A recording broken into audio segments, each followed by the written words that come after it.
Olá, boa noite. Roda Viva começa agora, ao vivo para todo o Brasil, em transmissão pela TV Cultura e suas emissoras afiliadas. Também é possível assistir a este e a outros programas por meio das principais plataformas digitais e pelo app Cultura Play. A Petrobras, a maior e mais simbólica empresa brasileira, chega aos 70 anos amanhã. Não há um dia em que a companhia não esteja nas manchetes dos jornais. E nos últimos anos, ela também frequentou as páginas policiais e judiciais, graças ao escândalo que ficou conhecido como Petrolão. Agora, a empresa discute a sua estratégia diante da necessária e complexa transição energética e terá um papel fundamental nas metas de redução de emissão de carbono. Mas será tão simples assim reduzir a dependência do petróleo, que está no nome e no coração do negócio da Petrobras? E mais, isso de fato está no plano de negócios da empresa para os próximos anos? Para responder sobre o impasse com o Ministério do Meio Ambiente em torno da exploração ou não da famosa margem equatorial, a nova fronteira para a exploração petrolífera no Brasil, e também sobre a pressão sobre os preços dos combustíveis causada pela alta internacional do petróleo, mesmo com a decisão recente de abrasileirar esses valores, nós recebemos o presidente da Petrobras, Jean Paul Prats. Jean Paul Terra Prats nasceu em junho de 1968 no Rio de Janeiro. É advogado e economista. Tem mestrado em Planejamento Energético e Gestão Ambiental pela Universidade da Pensilvânia e mestrado em Economia de Petróleo e Motores pelo Instituto Francês do Petróleo. Iniciou a carreira na assessoria jurídica da Petrobras Internacional, Braspetro, no final da década de 1980. Em 1991, fundou a primeira consultoria brasileira especializada em petróleo. Foi presidente do Sindicato das Empresas do Setor Energético do Rio Grande do Norte, também foi secretário de Energia no Estado. Em 2014, foi eleito suplente da senadora Fátima Bezerra. Assumiu o cargo em janeiro de 2019, com a eleição dela como governadora. Foi nomeado pelo presidente Lula para a presidência da Petrobras em janeiro de 2023. Para entrevistar o presidente da Petrobras, Jean Paul Prats, nós convidamos Mônica Ciarelli, chefe da sucursal do Estadão e da Agência Estado no Rio de Janeiro. Mariana Durão, repórter da agência Bloomberg no Rio de Janeiro. Mônica Escaramuzo, repórter especial do Valor Econômico. Nicola Pamplona, repórter da Folha de São Paulo, também no Rio de Janeiro. E Juliana Rosa, comentarista de economia do Grupo Bandeirantes. Contamos ainda com os desenhos em tempo real do nosso Luciano Veronese. Boa noite, presidente. Muito obrigada por estar aqui com a gente esta véspera de aniversário da Petrobras. Boa noite, Vera. Boa noite a todos, todas. É um prazer estar aqui, né? Na Petrobras com 70 anos, entrando na terceira idade. É verdade. Uma jovem senhora. Bom momento para inflexões. É verdade. Presidente, por falar nisso, no fim de semana, o senhor fez uma série de postagens no antigo Twitter, celebrando que a Petrobras estava prestes a receber autorização do IBAMA para iniciar o que o senhor chamou de campanha exploratória da chamada margem equatorial. O senhor dizia lá que se referia a uma licença que estava prestes a sair para a chamada Bacia Potiguar, lá no seu estado, Rio Grande do Norte. Mas a todo momento o senhor fazia paralelos com a possibilidade de explorar a foz do Amazonas, onde a gente sabe que ainda não há nenhuma perspectiva para o IBAMA mudar o seu posicionamento técnico, que é contrário a essa exploração. Esse tipo de postagem, que foi antecedida, aliás, de uma informação até equivocada por parte do ministro de Minas e Energia, Alexandre Silveira, de que já teria sido assinado, quando na verdade só foi assinado hoje, e se trata só de uma renovação para uma concessão já existente. Isso é uma forma de aumentar a pressão política sobre o IBAMA e o Ministério do Meio Ambiente? E eu queria saber, na parte técnica, o que a Petrobras está fazendo de efetivo para responder aos questionamentos do IBAMA? Não, Vera, olha só, algumas coisas têm que ser colocadas no contexto correto desse processo, que é um processo amplo. O detalhe é que o ministro, quando falou, a licença já estava assinada, é porque tem um boleto para pagar da licença que saiu na sexta, no final do dia, e aí, enquanto não pagava essa taxa, a gente não podia anunciar, né? Assim, o próprio IBAMA não podia anunciar oficialmente isso, mas ele estava correto, já estava emitida, digamos assim, a licença, e então passou-se a se comentar isso. Mas, na verdade, o que é isso? É uma campanha exploratória de 16 poços em vários blocos situados na chamada margem equatorial brasileira, que se estende do Amapá ao Rio Grande do Norte ou vice-versa, enfim. Mas que é toda a margem que vira para o Equador, por isso chama margem equatorial. A outra é a margem atlântica, que é virada para o Atlântico, que é onde está a Bacia de Campos, Santos, etc. Esse processo começou, o ingresso dos pedidos de licença começou em abril do ano passado, né? E com uma sequência, uma fila de pedidos de licença. A Foz do Amazonas, ou melhor, o setor da Foz do Amazonas, que chama-se Amapá Águas Profundas, recebeu uma prioridade pela Petrobras por ser mais próximo lá da Guiana, que tem toda aquela similaridade geológica, geofísica, e os geólogos todos apontam que ali teria uma área de grande prospecção, de prospectividade de petróleo, e seria uma novidade. A Bacia Potiguar já tem produção. Sim. Né? E esse poço, como você bem disse, é a sequência de um outro poço furado em 2015, que depois disso tudo foi abandonado, meio que deixado para depois, e agora nós estamos voltando. Mas a relevância dessa licença é porque ela, na verdade, demonstra, ou deixa a Petrobras, permite à Petrobras mostrar o serviço dela atualizadamente. Você lembra que o licenciamento lá do Amapá, ele foi até um momento em que ia haver um grande simulado de operações, que era a APO, avaliação pré-operacional, e aí nesse momento o IBAMA mudou, né, o governo mudou tudo, e nós compreendemos e respeitamos sempre a posição do IBAMA e da ministra Marina de reorganizar o IBAMA, né, e todas as pessoas que participavam desses licenciamentos, e fazer novas exigências. Então foram feitas novas exigências, é um processo que está em curso. Nós não consideramos absolutamente que esse processo terminou com uma negativa, tanto que há um recurso lá que está esperando resposta. Há outros recursos em licenças parecidas, por exemplo, em Barreirinhas, que estão esperando 2 anos a resposta. É normal na relação do órgão ambiental, como não há um prazo legal, e alguns advogam que não deve haver mesmo, que o meio ambiente requer todo o tempo de análise que for necessário, então nós respeitamos isso, que haja esse interregno. Entre mentes, o próprio IBAMA pegou as outras licenças, foi analisando e diz, olha, essa daqui dá para vocês irem fazer a avaliação pré-operacional imediatamente.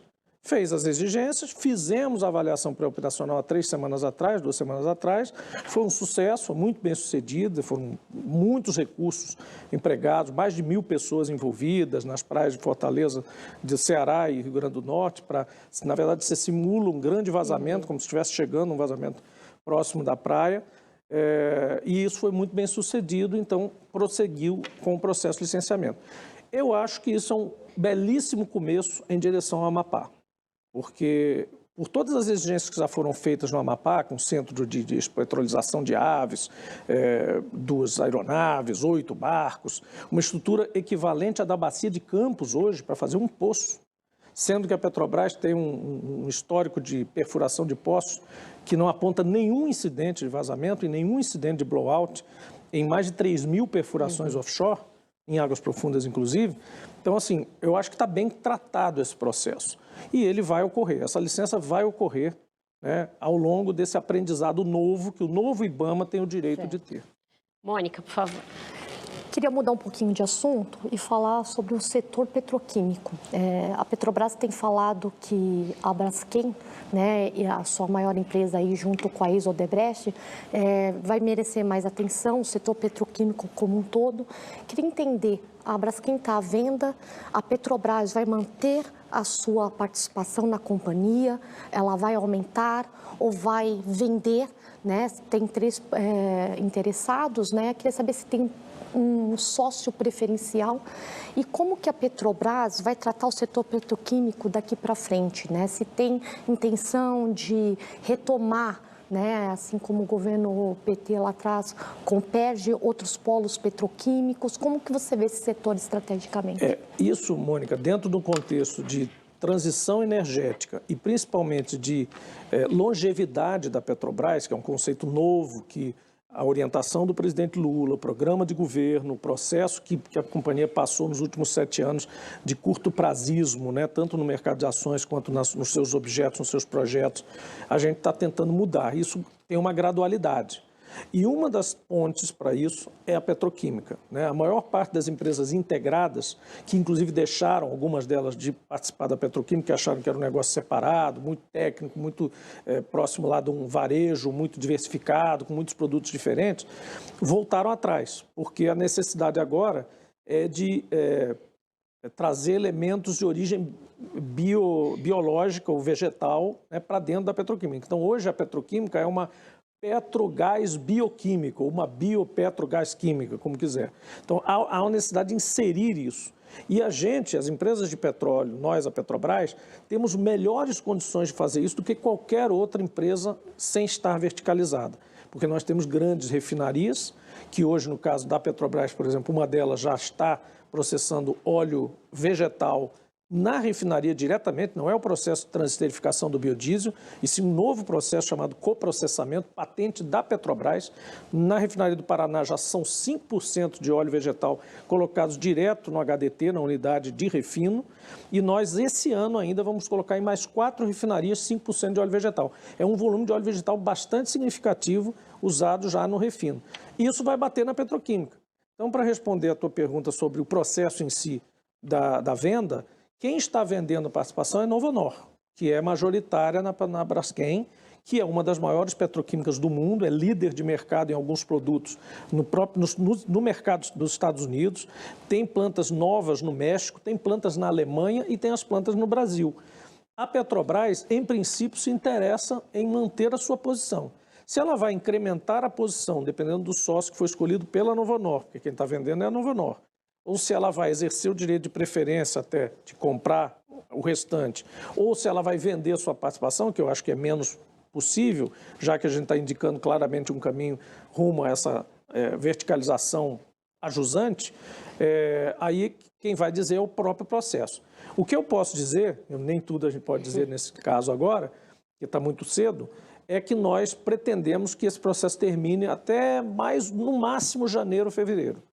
E a gente está andando, está acompanhando bem o processo, porque nós somos parte da empresa já, com cerca de 47% do capital total. Então, a gente tem direito de estar no processo e tem o direito de preferência da compra. Então, a gente tem o direito de cobrir qualquer proposta. Se a gente não quiser cobrir porque achar que o novo sócio entrante é bom do ponto de vista estratégico, é bom do ponto de vista financeiro e é bom do ponto de vista operacional, é bom estar com aquele sócio, nós então seguiremos à frente e ficaremos uma empresa com 2 sócios de grande porte, com condições de tocar a Braskem, tanto nacionalmente quanto globalmente. Certo. Mônica? Oi, eu queria voltar um pouquinho ao assunto da Vera, da questão da margem equatorial. Sim. Em maio, você tinha falado que, apesar da exploração da bacia de Potiguar, que você já falava que era um plano B, né, para a questão da margem equatorial, ela não tinha o mesmo potencial da Foz do Amazonas. Ela não, em termos de volume, né? Eu sei que você está otimista em conseguir a licença, mas qual é a estratégia que a Petrobras vai adotar se realmente a questão ambiental, se o IBAMA não mudar e não puder explorar? Quais são as estratégias, qual vai ser o caminho que a Petrobras vai tomar se ela não puder explorar uma reserva tão grande? Mônica, planos B fazem parte do dia a dia de empresas de petróleo, principalmente na exploração e produção. Muitas vezes acontece de você não ganhar um bloco que você tentou almejar num leilão. Muitas vezes acontece de você não conseguir terminar uma fase de exploração bem sucedida e ter que desistir de uma tese geológica ou geofísica numa determinada bacia. E às vezes acontece de você ter um empecilho operacional, realmente. No caso da Foz do Amazonas, eu tenho certeza que a gente vai conseguir a licença com todos os requisitos e todos eles atendidos, porque isto foi licitado num leilão federal. E a Agência Nacional do Petróleo nos fez assinar um contrato de concessão. E nele está escrito um compromisso de trabalho mínimo que envolve esses poços exploratórios, que são, pela primeira vez, poços que serão furados na área de águas profundas do Amapá, Não próximo, ali já tem uns 30 e tantos poços que foram furados no mangue ali, próximo da praia mesmo, naquelas imagens que às vezes mostram na TV, que não tem nada a ver com a área operacional real, que está a 180 quilômetros mar adentro e a 580 quilômetros da Foz do Amazonas. É mar azul, lá longe da costa, como é a Bacia de Campos e Santos.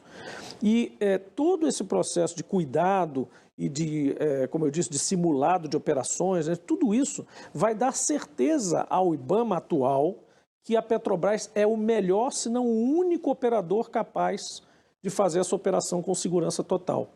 E isso é importante para a Amazônia, porque é uma operação extremamente descarbonizada, quase que cirúrgica, né? Quase que você furar petróleo ali, tirar petróleo ainda para os estertores da era do petróleo. Alguns dizem, não precisa mais, você vai tirar, mas daqui a pouco você só vai produzir daqui a 8 anos, 10 anos, até lá já mudou. Não mudou.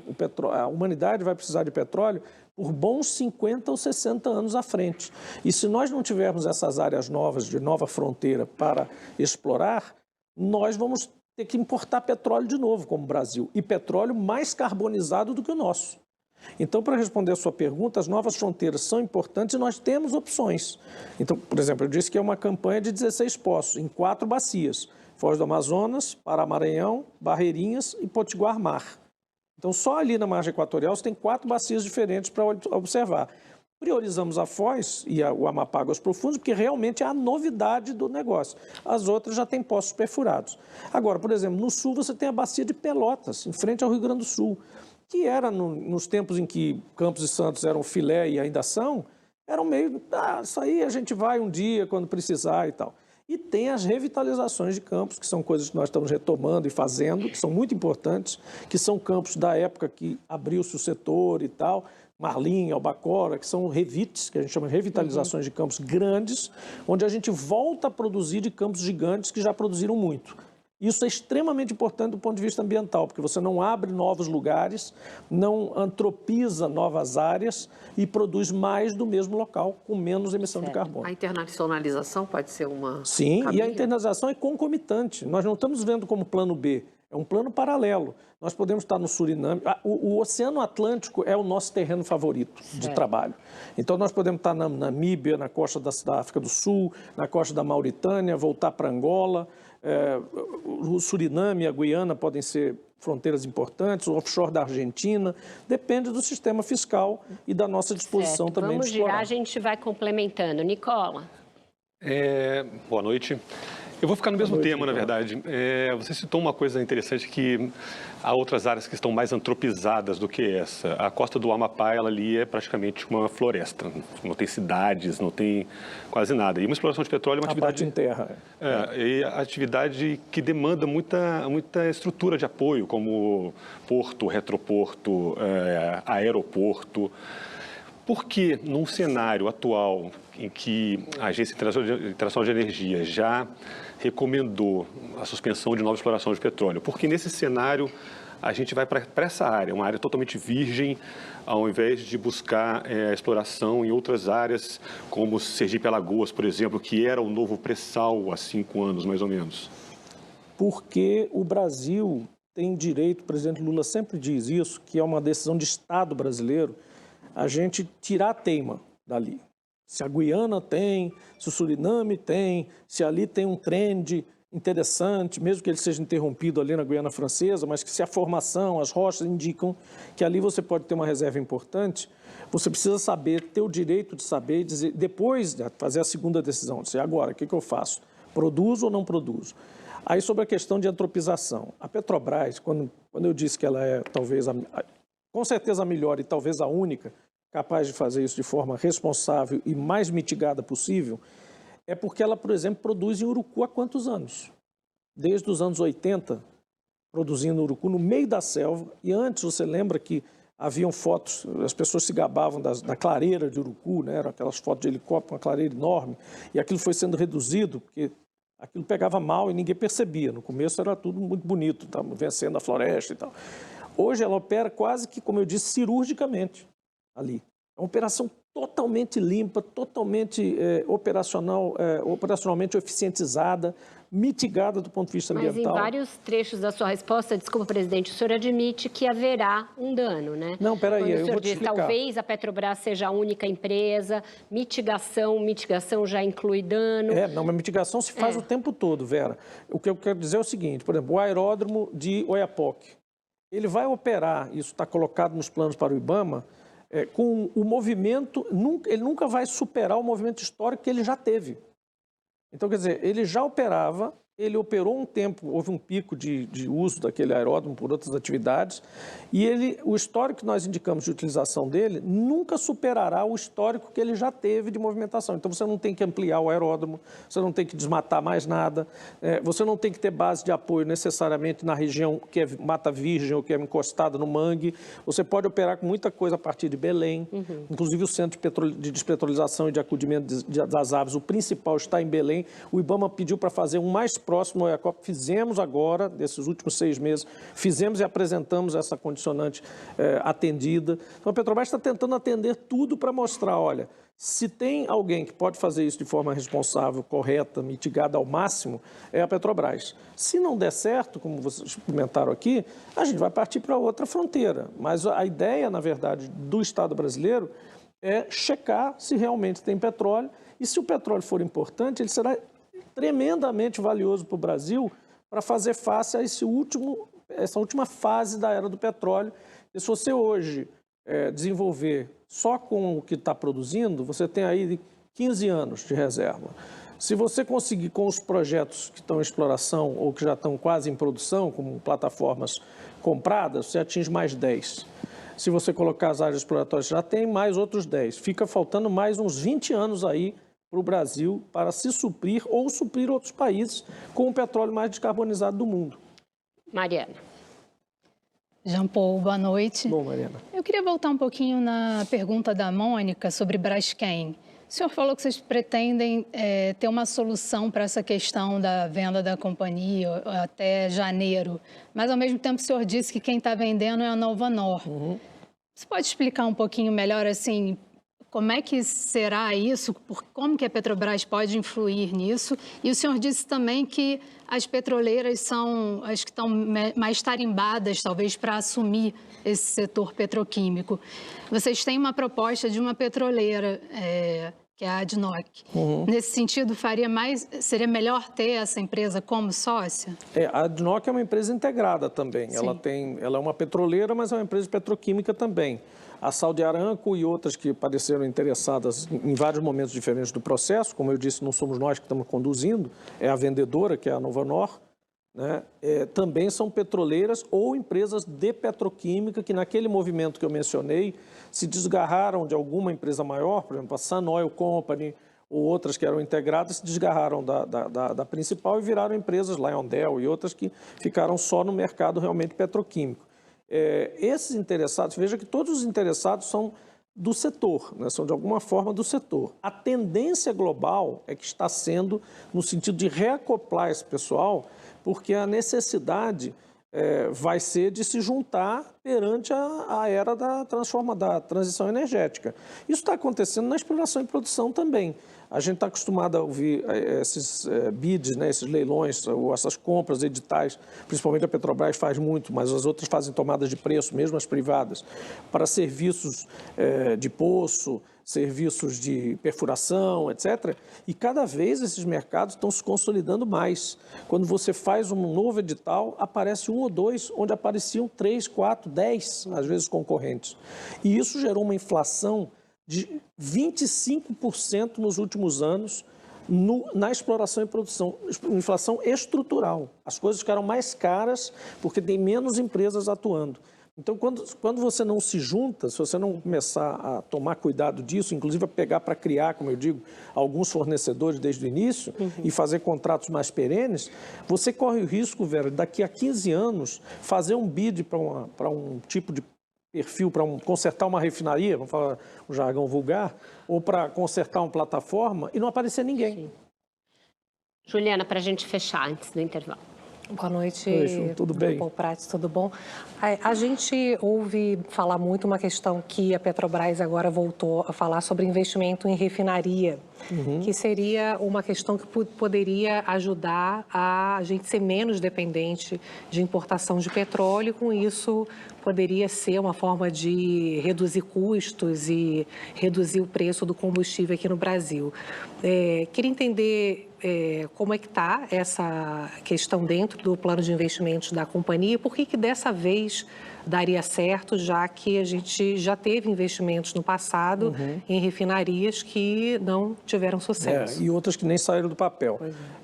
Na verdade, duas coisas. Primeiro, o déficit, que é um déficit de 25%, em torno disso para diesel e em torno de 15%, um pouco mais às vezes, em gasolina, sendo que às vezes a gente passa a exportar gasolina, então é uma coisa... E a gasolina tende a sobrar, repare que se o Brasil abraçar realmente o carro híbrido com etanol, e no mundo inteiro você tiver eletrificação cada vez maior da frota, gasolina é um produto que vai começar a micar. Eu estou falando agora, nem 2 anos não, mas a tendência é essa.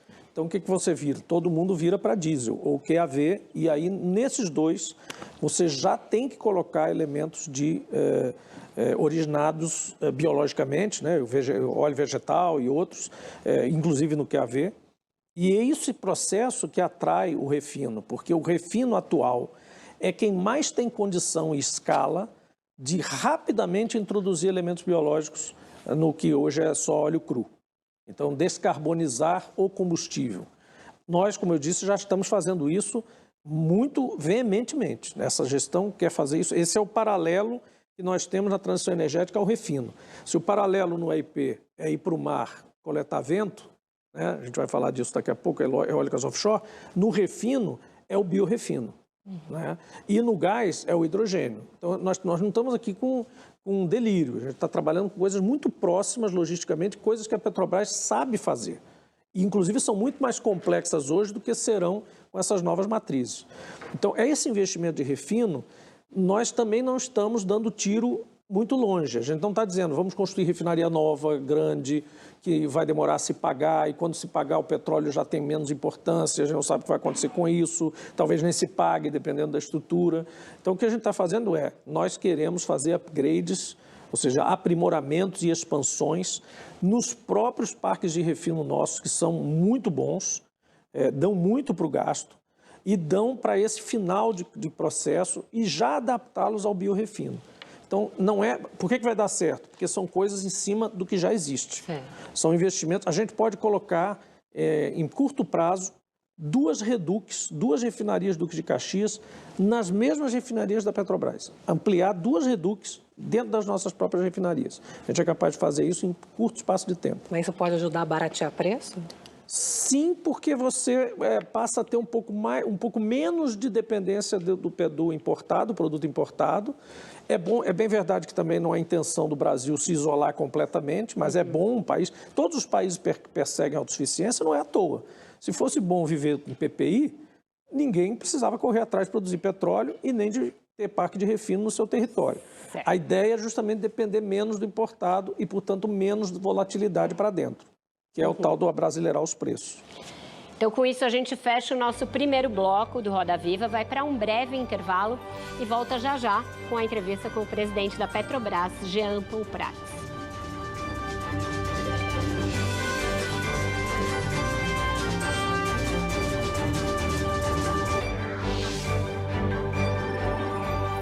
Inovar para evoluir. Bradesco. A rede social tornou todo mundo muito mais próximo. Eu, durante um tempo, eu não tinha essa ferramenta e olhava meio distante. Mas eu como estou puxando essa fila, eu mostro para os meus contemporâneos que é um ótimo caminho para você estar próximo dos seus. Passar boas mensagens. Em 1988, quando surgiu o SUS, eu pratiquei medicina antes e depois. Então, vamos dizer como era a medicina ali. As pessoas que tinham carteira profissional assinada tinham direito ao antigo INPS, Instituto Nacional da Previdência Social. Os outros não tinham direito a nada. Os outros vinha carimbado no prontuário indigente. Isso significava que todos os que não tinham carteira assinada e trabalhavam nas cidades, toda a população brasileira do campo, e não era a população de hoje, era a população daquele tempo, ninguém tinha direito a absolutamente nada. Aí, em 88, um bando de visionários falou, não, nós vamos oferecer saúde gratuita para todos. Aí o pessoal falou, mas eles não disseram de onde vinha o dinheiro. Lógico que não podiam dizer, não tinha o dinheiro. Primeiro criaram o SUS e depois começou a briga para financiar o SUS. Essa é a história. O que você canta hoje é algo que você sonha ou é você ainda? Ou é você? Eu fico muito emocionada dessa pergunta, porque a primeira vez que eu dei uma entrevista foi para você. E poder voltar nesse processo depois de tanta coisa e poder falar da minha poesia em construção, em movimento, é muito poderoso. Eu me sinto muito acolhida e acho que a poesia e a palavra têm sido minhas maiores aliadas. Desde que eu comecei a querer escrever, a querer falar sobre sentir, que é uma coisa tão honesta e que até isso é tirado da gente. Então, eu acho que o Remonta, eu era uma pessoa que tinha acabado de chegar. Sim, estava sonhando muito. Sonhando muito.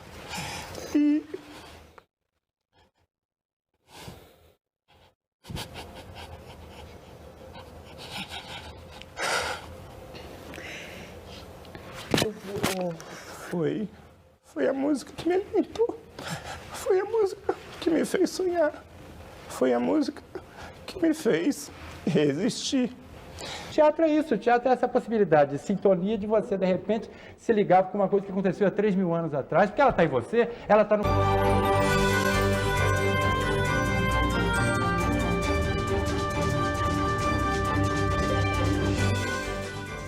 Estamos de volta com o Roda Viva, que hoje recebe o presidente da Petrobras, Jean Paul Prats.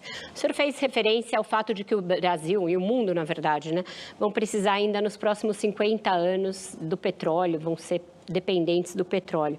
Mas o Nicola se referiu a uma revisão que a Agência Internacional fez a esse respeito, dizendo que não seria possível explorar novos campos e que era preciso acelerar a saída tanto do gás quanto do petróleo, sob pena da gente não cumprir a nossa meta de evitar o aquecimento global. Portanto, esse cenário da Agência Internacional de Energia foi revisto. Recentemente, o senhor falou que o senhor queria ser o último do mundo a vender petróleo. E se referiu, meio brincando, que a Petrobras não quer ser uma empresa de catavento, meio desdenhando da energia eólica que o senhor mencionou agora na pergunta para a Juliana. Eu só falei do Playmobil. A Petrobras, na verdade, não está levando assim tão a ferro e fogo a ideia de que ela precisa entrar na transição energética? Não, Vera.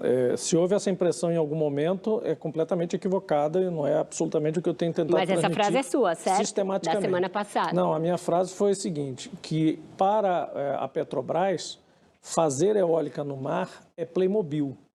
Por quê? Porque é mais simples do que ter pessoas morando em plataformas, 200, 300 pessoas morando na plataforma, com líquidos e gases inflamáveis o tempo todo rodando ali.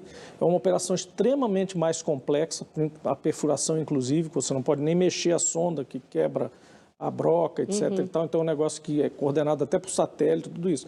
Ao passo que colocar flutuantes nos aerogeradores, eu imagino se eu ia falar isso, eu fui a pessoa que começou o processo das eólicas no Rio Grande do Norte. Hoje é o estado que mais produz energia eólica do país. Então, jamais poderia desdenhar das eólicas. Ao contrário, o que eu disse e é feliz isso para a humanidade, é que os processos de energia renovável serão tecnicamente mais simples, muito mais simples e menos perigosos.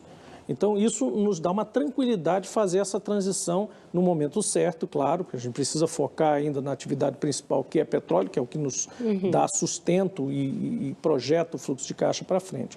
A Agência Internacional de Energia, se você for ver a sequência dela, ela voltou atrás.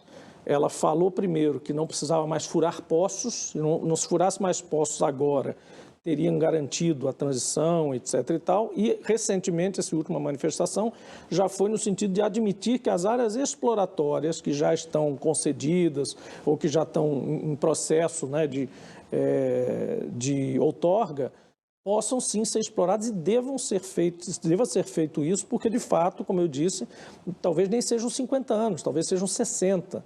E o petróleo talvez se desloque em algumas coisas. Por exemplo, ele vai sair do transporte, da mobilidade, mas eventualmente vai entrar mais em outras áreas.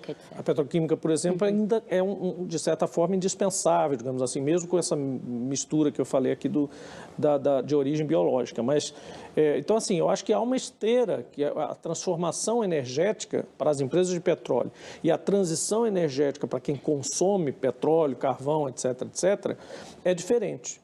Para uma empresa de petróleo, fazer a transição energética é se metamorfosear enquanto ainda andando na trilha do petróleo. Então é uma coisa desafiadora, aparentemente incongruente, mas absolutamente competente. Você precisa fazer isso, porque se você fizer uma ruptura, você quebra a sua empresa ao meio, você não consegue fazer a transição e você abandona um setor que ainda está em curso e no qual você é mais proficiente, mais experiente, mais mitigado, como eu disse, do que os outros. Não faz sentido. Só continuando no tema aqui, rapidinho, desculpa, Mônica. As empresas europeias, principalmente, elas têm tido um pedaço do capex dela muito mais dedicado à transição energética, projetos de menor carbono e tal. A Petrobras, ela praticamente saiu desses segmentos e tem investido praticamente só em descarbonização das atividades. Quando é que isso vai virar? As empresas europeias realmente são as que têm mais alta taxa de descarbonização e de utilização do CAPEX, né, no mundo. As americanas, um nível mais baixo, e as National Oil Companies, as empresas estatais, que a maior parte são de países exportadores de petróleo, que têm condições sociais ainda que requerem muita receita, até para os governos, etc. Nigéria, outros países já são mais ricos, né? Abu Dhabi, na Arábia Saudita, mas você ainda tem Nigéria, Angola, Malásia. Né? Então, elas têm um arrasto maior. Nós, neste plano estratégico agora, que nós vamos anunciar em novembro, nós já demos algumas diretrizes, vamos subir o nosso percentual de CAPEX para renováveis. Então, uma Vera disse assim, é uma disposição muito firme da Petrobras, mas, claro, com um ingresso gradual, mas que pula aí de 6%, 7% para 15%. Em 29, então, é isso? E coloca você já mais ou menos no nível entre as americanas e as europeias. É claro que você não vai dar um salto, por exemplo, para o que algumas europeias fizeram, até por necessidade. O Mar do Norte acabou praticamente, né? Amadureceu demais, era uma fronteira petrolífera importante da Europa, e o resto não tem muita prospecção. Então, elas tiveram que passar para outro nível mais rápido. Mônica. Eu posso só continuar nesse tema, só para não fugir? Eu sei que o senhor fala que é uma questão que é simples para a Petrobras, a questão das eólicas offshore, mas tem muita gente que fala que o custo ainda é muito alto, em torno de cada gigawatt é mais ou menos de 13 a 16 bilhões para a construção. Então, assim, a gente deve ver já no plano estratégico projetos de eólica offshore dentro daquele percentual esse percentual que você estava falando de 6 a 15% de renováveis, já nesse plano estratégico, mesmo nesse custo? Sim, na etapa de medição, nós já estamos fazendo medições em mais de 10 pontos da costa brasileira. São, se não me engano, 14 na margem equatorial e 14 na margem atlântica, alguns com boias flutuantes, alguns em plataformas, que são nossas, então a gente tem uma facilidade grande, aí que vem a questão do Playmobil, né? Você começa a fazer de forma mais simples que os outros, e alguns em costas ou ilhas. Né? Então, medição não custa esse preço todo. Depois, em prospecção dos blocos, quer dizer, desenhar os projetos para irem para licenciamento. Nós, agora no último evento nacional de energia eólica, nós anunciamos 10 áreas, além das 7 que a gente já estava estudando com a Equinor desde março, que a gente já tinha anunciado. As da Equinor são com ela, as outras são só nós. Essas 10 com mais as 7 já projetaram a Petrobras a ser de 0 ao primeiro lugar em desenvolvimento de projetos offshore eólicos no Brasil. Então, nós já somos o primeiro lugar em desenvolvimento de projetos em desenvolvimento. A questão dos gigawatts ou dos megawatts mais caros, é natural que seja inicialmente mais caro, mas os paradigmas que você usa, que o mercado usa, são Mar do Norte, Costa da França, Costa Leste Americana e outros ambientes extremamente mais inóspitos do que o nosso Nordeste ou do que a nossa costa atlântica, inclusive Bacia de Campos e Santos. Então, eu tenho certeza, isso eu sou peremptório em afirmar, nós teremos no Nordeste brasileiro o ambiente mais competitivo, mais atrativo, mais rentável e mais favorável para o aproveitamento dos ventos no mar do mundo, Mônica em tá menos de querendo 7 anos. Ali, E é depois isso que vai fazer a gente entrar nisso com muito mais facilidade do que hoje. Eu queria pegar o gancho aqui no Playmobil, né? Assim, Vai virar apelido das Não fui eu que dei. Foi ele mesmo. Foi. Mas O senhor cunhou. É ótimo, mas isso é bom. Então, mas para Bom pra analista, o humanidade. custo de fazer esse tipo em terra firme é mais barato, é mais viável. Isso quer dizer que a Petrobras vai subsidiar o... Não, absolutamente, Mônica. O que eu estou dizendo, você está subsidiando o pré-sal hoje? Não, mas na época que foi descoberto o pré-sal, todo mundo disse que não dava para tirar de lá a um preço, sei lá, baixasse de $60, $70 já não era viável. Nós vencemos essa barreira tecnologicamente, com capacitação, com técnica, com know-how que a Petrobras tem.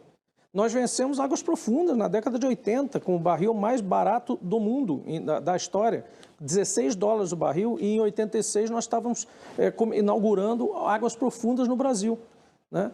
Então, assim, isso faz parte da história da Petrobras, desafiar essas barreiras. E eu estou dizendo, o paradigma do offshore hoje são áreas onde chove muito torrencialmente, onde você tem, às vezes, furacões e tempestades fortíssimas, as máquinas são extremamente forçadas a trabalhar em um regime muito inóspito, enquanto que nas nossas costas, na maior parte das vezes, principalmente o Nordeste e a margem equatorial, você tem um ambiente completamente favorável, completamente diferente. Ventos constantes, a operação muito simples. Eu brinco também que a gente vai fazer a operação manutenção de jangada. Você vai pegar a jangada, vai lá com o certo aerogerador e volta, com o próprio vento da operação. Juliana e depois Mariana, aqui do lado, aqui direita. Jean Paul, antes de mais nada, nosso público é bem amplo, né? É importante a gente explicar que a gente, no Brasil, somos os campeões aí em investimento em eólicas onshore, que são os tais cataventos, né, que ficam em terra. E é bonitinho chamar de catavento. Tem gente que não gosta de chamar, é aerogerador o nome, né? Turbina eólica. Pra gente entender, mas catavento é bacana, porque é isso que ele faz. E os offshore é para explorar o vento no mar, né? Onde em terra rasa teria que ter uma estrutura ali no fundo do mar, em terras profundas teria que ter uma plataforma, né? Numa estrutura que, como minhas colegas estão falando, é muito maior, o custo 3 vezes maior. Então, eu queria que o senhor explicasse por que investir em eólica em alto mar. Vou explicar de novo, mais uma vez. É o seguinte, e aí numa outra ótica que é o que você está pedindo, assim, por que a Petrobras tem a ver com isso? Né? E aí, tirando um pouco de lado a brincadeira do Playmobil, porque realmente é muito mais simples do que uma FPSO de mar para produzir petróleo, mas é importante para a Petrobras fazer essa migração, principalmente no offshore, o que não quer absolutamente excluir a possibilidade de agora, no curto e médio prazo, nós já entrarmos em alguns parques em terra e, eventualmente, até em energia solar. Não está excluído isso. O que a gente acha é que entrar no offshore com o ambiente que nós temos no Brasil, que, como eu disse, é um paradigma que vai baixar o chamado benchmarking, né? As referências de custo do setor vão baixar muito quando você licitar os primeiros blocos do Nordeste. Né? Isso vai ser provado, isso vai acontecer. Nós seremos o ambiente mais competitivo do mundo. Todo mundo vai querer fazer isso aqui, porque vai ser o mais barato.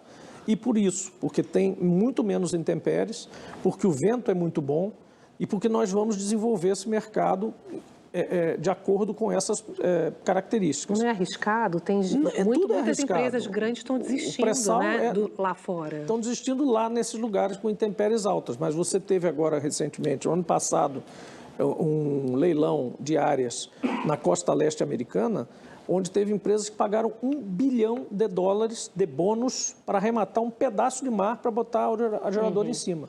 E a tecnologia vai evoluir. Então, é um encontro de coisas. O ambiente vai ser melhor aqui do que os que já existem, o pessoal foi para lá por necessidade, porque não tinha terra. Você não podia botar aerogerador em terra na Holanda, na Dinamarca, na Noruega, não dava. A terra é escassa. Então, você foi para o mar e pegou o pior ambiente do mundo. Esse é o benchmarking hoje. Nós agora vamos para o melhor deles. E, ao mesmo tempo, a tecnologia vai nos alcançar. Então, estamos falando de 10 anos, horizonte. Estamos falando de hoje. Mariana. Jean Paul, dentro ainda desse tema de investimentos na transição energética, eu queria entender um pouco se a Petrobras pretende participar da eletrificação da frota de veículos. A exemplo da Exxon, por exemplo, que está investindo para entender o potencial de extração de lítio usando expertise em óleo e gás. Como é que isso poderia acontecer? O senhor mencionou já que poderiam entrar em baterias. Eu queria entender em que estágio isso está e o que exatamente a Petrobras pensa fazer nessa área. Mariana, o estágio hoje é 0. Isso é um desejo do presidente e em algumas diretorias estamos analisando isso, com o diretor Maurício Tomasquim também. Tem uma gerência lá que vai ser turbinada, digamos agora, para trabalhar nisso. A meu ver, faz sentido, porque se você tem geólogos, geofísicos, geocientistas em geral, tem noção e sabe lidar com logística de grande porte, embora a mineração, por exemplo, dos minerais críticos não seja como a do ferro, aquela coisa a céu aberto, etc. e tal. Você tem experiência em mitigação ambiental de operações desse tipo e você precisa, na outra ponta, não necessariamente na mobilidade apenas, mas eu diria mais amplamente no armazenamento de energia. Bateria não é só para carro e para ônibus, é para uma série de outras coisas, inclusive para estocar. Tem hoje paredes de baterias que estocam energia para casas ou para indústrias, etc. Então, esse é um mundo que, se uma empresa de petróleo em transição, que é como eu estou agora cunhando essas empresas que estão fazendo transição, diferente das outras que não estão, né? Então, uma empresa de petróleo em transição precisa olhar para baterias e armazenamento de energia em geral. Ela não precisa necessariamente fabricar um carro elétrico, ela não precisa necessariamente ir fazer posto de recarga, que é a coisa mais óbvia que as pessoas já imaginam, né? Porque tem posto de gasolina, então vai para posto de recarga. Nós nem posto de gasolina temos mais, infelizmente. Né? Enfim, mas essa é outra conversa. E qual mas o não é horizonte necessariamente para aí, é realmente na configuração tecnológica. O CEMPES é o maior centro de tecnologia avançada da América Latina. Isso é um negócio espetacular. A gente precisa usar isso na transição energética, porque a transição energética é sobre quebrar barreiras, paradigmas tecnológicos. Presidente, a gente falou pouco até aqui de um dos assuntos que mais interessam provavelmente ao público, que é o preço do combustível, né? E que só falar imposto, você já lembrou disso. É, um dos assuntos mais polêmicos, porque os governos todos pressionam a direção da Petrobras para que não haja tanto aumento de preços de combustíveis. Vocês mudaram em maio a política de preços para abrasileirar, como o senhor costuma dizer, sair da obrigatoriedade de cumprimento à paridade internacional, mas isso não teve grande alteração no preço que a pessoa paga na bomba. E agora a gente está tendo aí no cenário internacional a aproximação disso que o senhor chamou de uma barreira psicológica importante, que é o barril a $100. Como que isso vai impactar o preço? A gente tem um reajuste vindo aí, já contratado? Olha, Vera, você vai lembrar que esse debate sempre vai e volta e tal, mas ele teve muito crítico em todos os sentidos, no final do ano passado. Inclusive, fui relator de 2 projetos de lei ao mesmo tempo, que o presidente do Senado, Rodrigo Pacheco, à época, com muita confiança, me deu para relatar juntos esses projetos. Era basicamente a crise do ano, aquilo ali, para resolver um problema que é justamente essa questão de ter sido implementado no Brasil em 2017, uma experiência, a meu ver, nefasta, de aplicar PPI, que é preço de paridade de importação, não é preço internacional, é preço de paridade de importação, que é equivalente a aplicar na bomba no Brasil ou na porta da refinaria o preço lá de Roterdão ou de uma refinaria alemã, mais o frete para trazer para cá, como se nós importássemos tudo sem absolutamente estarmos nessa condição. Porque nós produzimos 100% do petróleo que precisamos e nós produzimos aí 75%, 80%, dependendo do produto, de capacidade de refino. Então, aquilo era irreal. Aquilo era aplicar o preço do pior concorrente do mercado e garantir a ele as suas ineficiências, né? Ali a Petrobras perdeu market share, a Petrobras não reagiu àquela imposição, que era um absurdo. Ainda foram para o CAD reclamar de monopólio de refino, que absolutamente não era verídico e nem se caracteriza como tal. Você tem monopólio por produto em região, você não tem monopólio de atividade assim. E a Petrobras ainda teve que ser forçada a colocar 8 refinarias à venda, que não fazia o menor sentido, tanto não fazia que está aí a prova. A refinaria da Bahia foi vendida e é o preço mais caro do Brasil, um monopólio regional privado. E outros casos também são claros. Então essa política estava completamente equivocada. Essa expressão abrasileirar os preços vem do presidente Lula, que genialmente, depois de eu explicar, eu estava conversando, nós estávamos num grupo, o Aloysio Mercadante, várias pessoas no plano do governo, em acho que julho do ano passado, uma coisa assim, e a gente debatendo, dizendo, olha, o que tem que fazer? Não, se é paridade de importação, nós temos que trazer componentes brasileiros, colocar parte do equivalente ao fato de produzir no Brasil no preço, voltar a ter um preço de mercado brasileiro. Aí o Lula ouviu aquilo tudo, no final ele disse, vocês estão discutindo tudo isso aí, no final é o seguinte, é abrasileirar os preços, pode dizer isso? É isso. Ele genialmente colocou essa frase, esse verbo, que não é absolutamente, ele jamais prometeu que o preço nunca mais subiria. Eu vou me eleger, nunca mais vou subir o preço do combustível. Isso não houve. Também não houve desgarramento, ele nunca disse, olha, nós vamos descolar completamente da referência internacional. Isso seria uma temeridade, porque nós não só importamos ainda parte disso, parte de produtos, como estamos inseridos na comunidade internacional, inclusive quanto a trocas técnicas de petróleo, de produtos e tal. Então ele nunca prometeu isso. O que ele prometeu foi cumprido, foi dizer o seguinte, nós vamos ter uma política de preço nacional, e a Petrobras colaborando com isso, em que será inserido o fator ou vários fatores nacionais para que nós tenhamos uma amenização das volatilidades. E isso aconteceu. Você disse, não alterou muito para o consumidor. Nós estamos numa fase de crescimento agudo do barril. E nós ainda, desde que assumiu o governo Lula, tivemos reduções que já são no líquido, né, entre o que caiu e depois o que subiu um pouco, 15% para baixo, abaixo então, do preço anterior. Praticando um preço real? No gás de cozinha, que é um combustível mais próximo da população mais pobre, 25% de redução.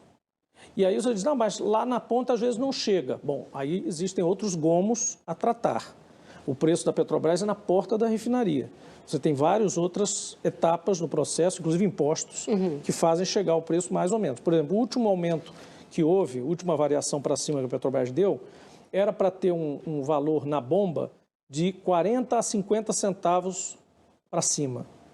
Teve postos que praticaram 2, eu não estou falando só dos postos não, é que chega no posto, porque senão o pessoal começa a dizer, está acusando os postos. Não é só os postos, mas chega ao posto, na bomba, chegou R$2, R$2,50.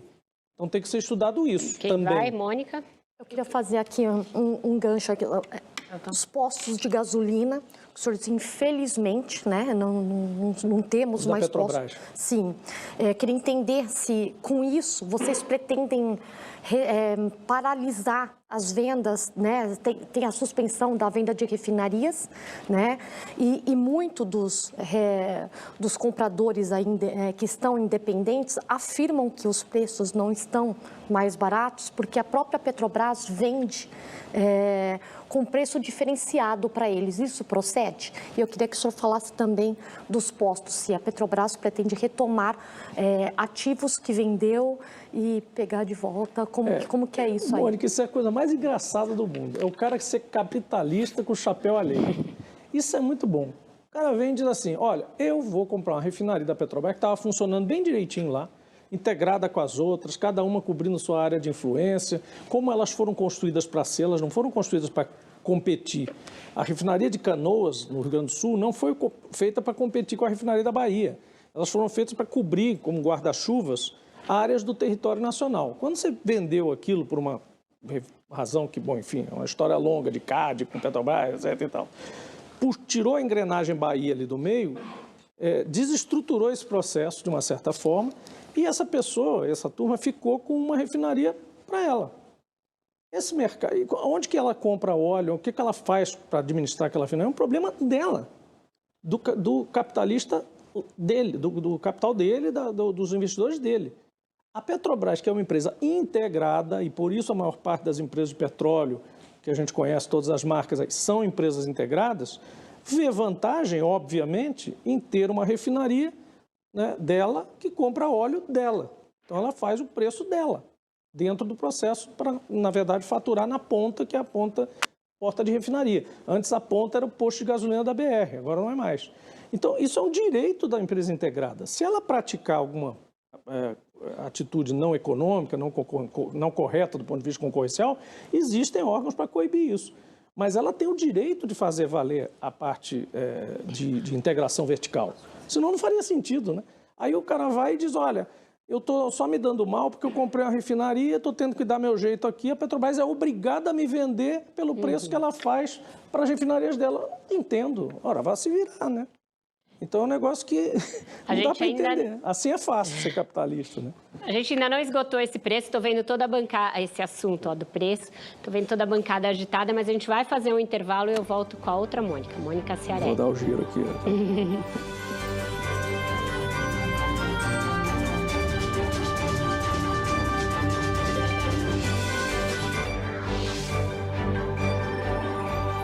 Inovar para evoluir.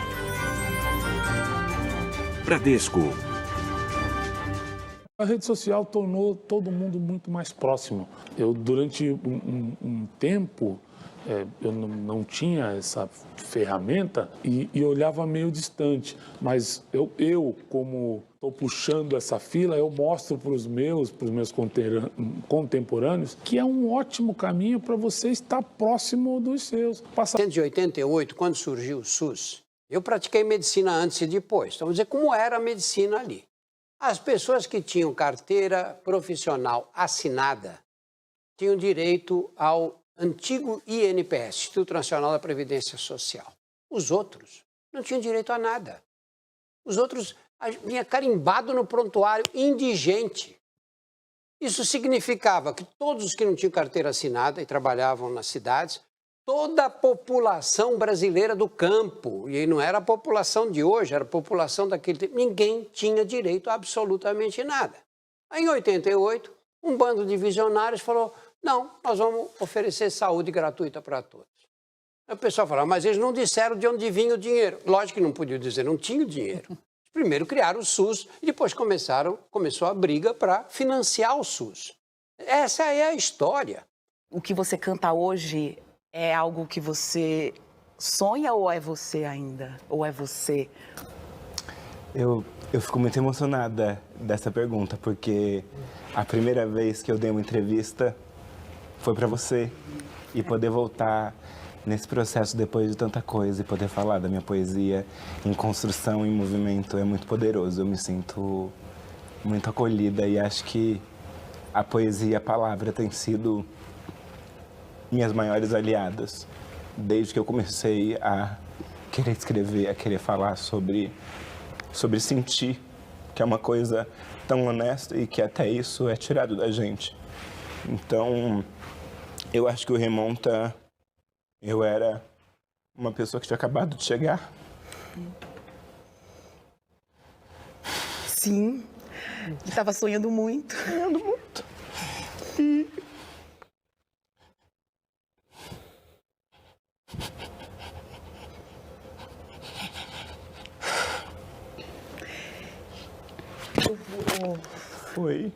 Foi a música que me alimentou. Foi a música que me fez sonhar. Foi a música que me fez resistir. Teatro é isso, teatro é essa possibilidade de sintonia de você, de repente, se ligar com uma coisa que aconteceu há 3.000 anos atrás, porque ela está em você, ela está no corpo humano.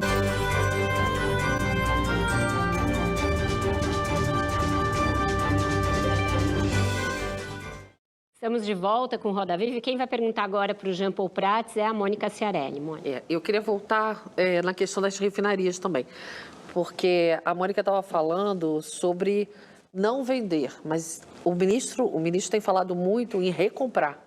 E recomprou refinarias que foram vendidas durante o governo Bolsonaro. Eu queria saber como é que você está enxergando esse processo e na questão do preço, se essa enxurrada de diesel russo que está sendo importado por aqui, de uma certa maneira, diminui um pouco a pressão que se tem em cima de um reajuste, porque muito se fala que ainda existe uma defasagem, o preço do petróleo subiu, então se esse diesel russo está, de uma certa maneira, dando uma acomodada nas pressões? Tá, começando pelo fim, Mônica, houve isso um período, mas o diesel russo secou. Né? A Rússia teve instruções de cessar exportações, porque precisa para a guerra e uma série de coisas. Colocou, se não me engano, 5 refinarias em parada técnica ao mesmo tempo, dentro daquele espírito de aumentar os preços internacionais e colaborar com a OPEC e principalmente a Arábia Saudita. Então isso mudou, esse panorama mudou completamente. Há uma pressão, evidentemente. Agora, nós não estamos necessariamente... Essa coisa de estar abaixo, nós estamos dentro daquele nosso túnel de volatilidade da nossa nova política de preço, onde a gente admite estar abaixo e acima, eventualmente, para matar a volatilidade diária. Então, a gente está ok por enquanto. Você deu uma desconversada da Vera, você não respondeu para ela se a gente está próximo ou não de um reajuste. Do reajuste? Um novo reajuste, quando se bater no 100 Eu não posso dizer, porque justamente isso gera especulação, né? E nós temos independência disso, é importante dizer isso.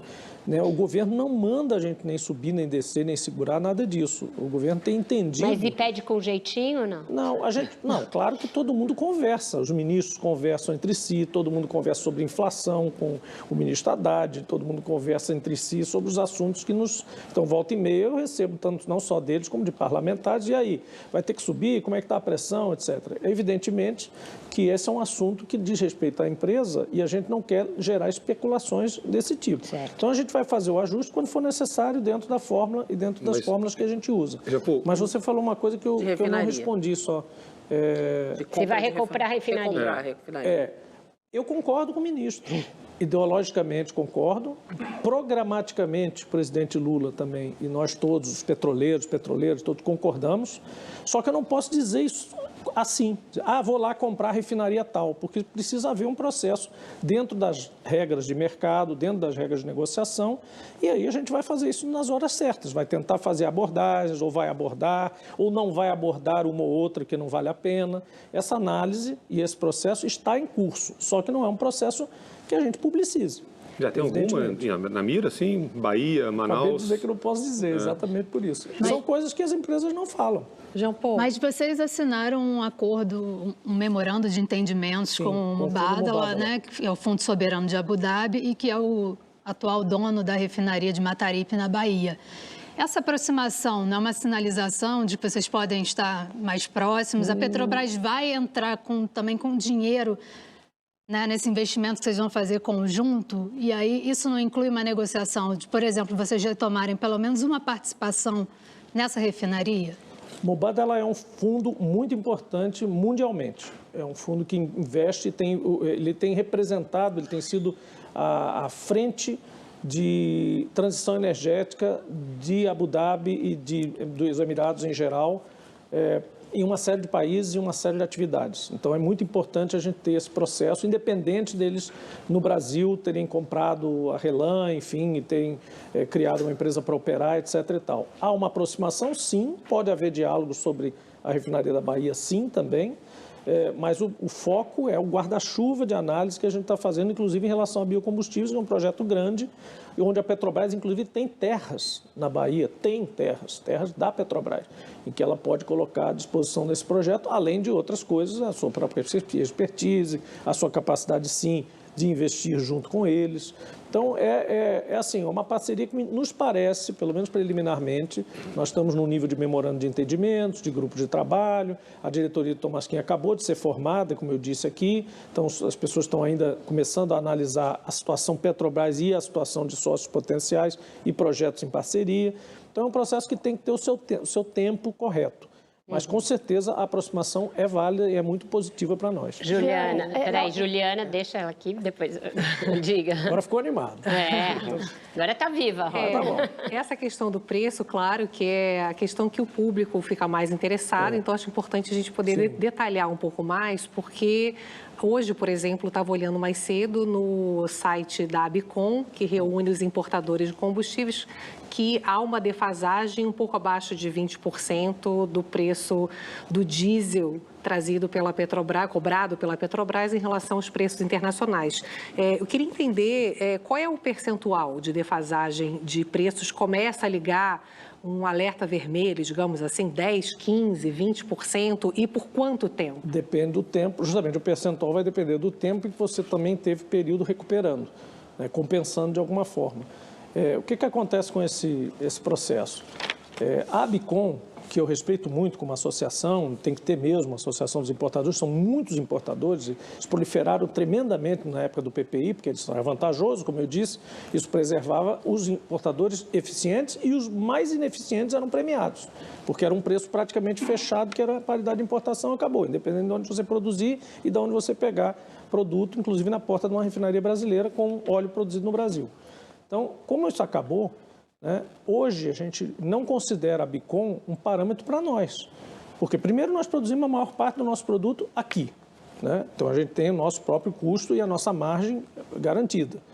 Depois, quando a gente importa, a gente que eu digo Petrobras, nós somos mais eficientes do que qualquer importador da ABICOM, sem absolutamente nenhum demérito. Então? Porque nós temos frete de retorno, porque nós temos embarcação própria, porque nós temos bateladas maiores, porque nós temos pontos de entrega mais regulares e melhor localizados. Enfim, nós somos o operador mais eficiente para importar combustível para o Brasil também, dentro do espírito da política de preços, que é nós somos quem entrega produto no território brasileiro de forma mais eficiente e mais barata para qualquer consumidor. Qual é a defasagem, então?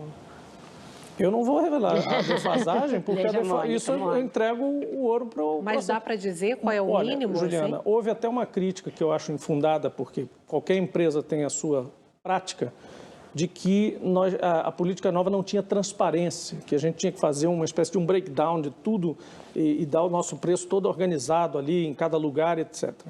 O modelo de preço da Petrobras para entrega nas refinarias e outros pontos de entrega, ele compreende 40 mil variáveis diferentes. Trecho de frete, ou seja, mix não é de transparente, não tem não é que não seja transparente. Você não sabe também como é o preço do, sei lá, do sanduíche mais famoso aí que tem aí, que de vez em quando eu falo e me dizem que eu estou fazendo propaganda, então não vou fazer.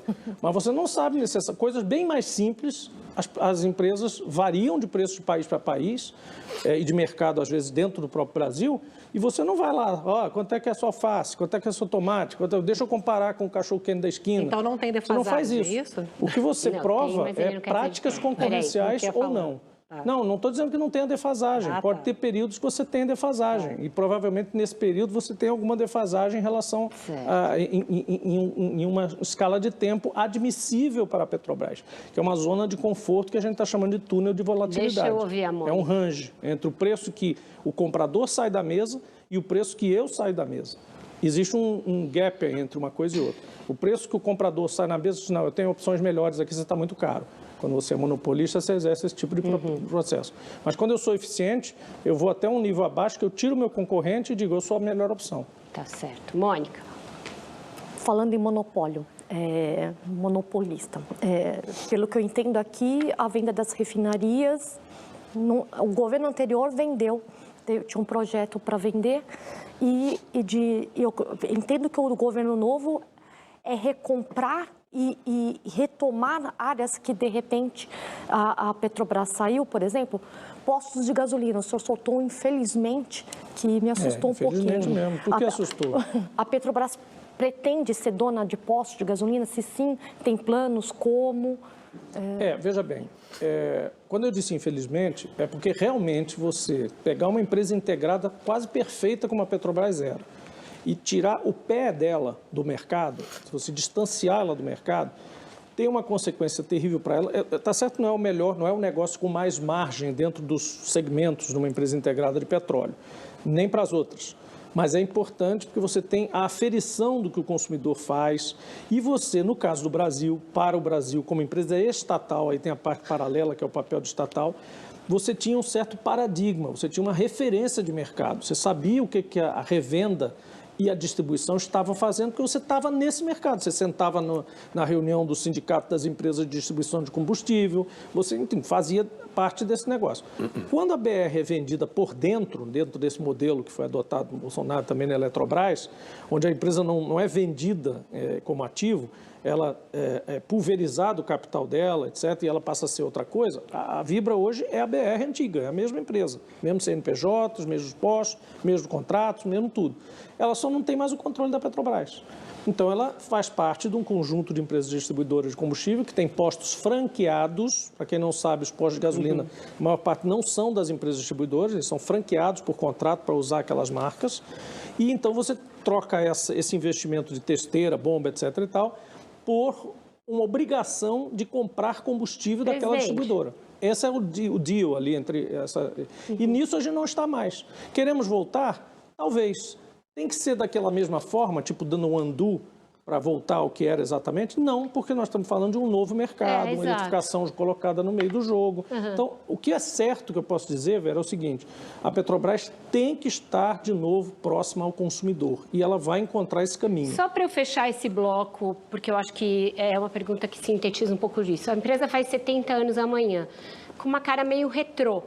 A gente vai voltar ao tempo do petróleo é nosso, em vez de olhar para frente? Não está muito querendo voltar ao que foi, em vez de olhar para frente, para a transição energética, para a economia verde? Não, para esses... eu acho assim, eu acho que você está até um pouco com uma impressão errada do que tudo que a gente está fazendo. Tem outras pessoas que vêm criticar a gente dizendo, poxa, você está falando muito de eólico offshore, está falando muito de hidrogênio, está falando muito de coisas novas que a Petrobras não faz. Só quando a gente pergunta, em geral, o senhor está falando em petróleo, refino. Desde o início a gente tem falado. Agora, a gente tem voltado um pouco para isso, porque houve no início um momento em que passou-se a pensar, não, lá vem o secretário lá, que foi secretário de Energia do Rio Grande do Norte, colocou eólicas, para implantar só eólica na Petrobras. Enfim, é uma impressão completamente equivocada, porque, como eu disse, esse negócio é uma coisa gradual. Mas nós temos uma coluna muito correta, entre um par e passo muito correto. EIP, eólicas, primordialmente offshore, com um prazo para implantação de 8 a 10 anos. Refino, coprocessamento com óleo vegetal. Hidrogênio em contrapartida com o gás, paralelo. Tanto que quando eu deixei um projeto de lei, que é o marco regulatório do hidrogênio lá no Senado, ele justamente coloca o hidrogênio debaixo da ANP e ele faz com que o hidrogênio possa usar a mesma logística do gás natural. E aí você vai para um mercado onde você vai ter pontos de venda, ou você vai ter franquias, ou vai ter alguma coisa que você vai interagir com o consumidor final de novo. Certo. Nesse espírito é que a gente vai trabalhar a transição energética. Então, ótimo. A gente vai fazer uma leve transição aqui também entre o intervalo e o próximo bloco e volta já já. A entrevista está quentíssima, o tema é o tema do momento.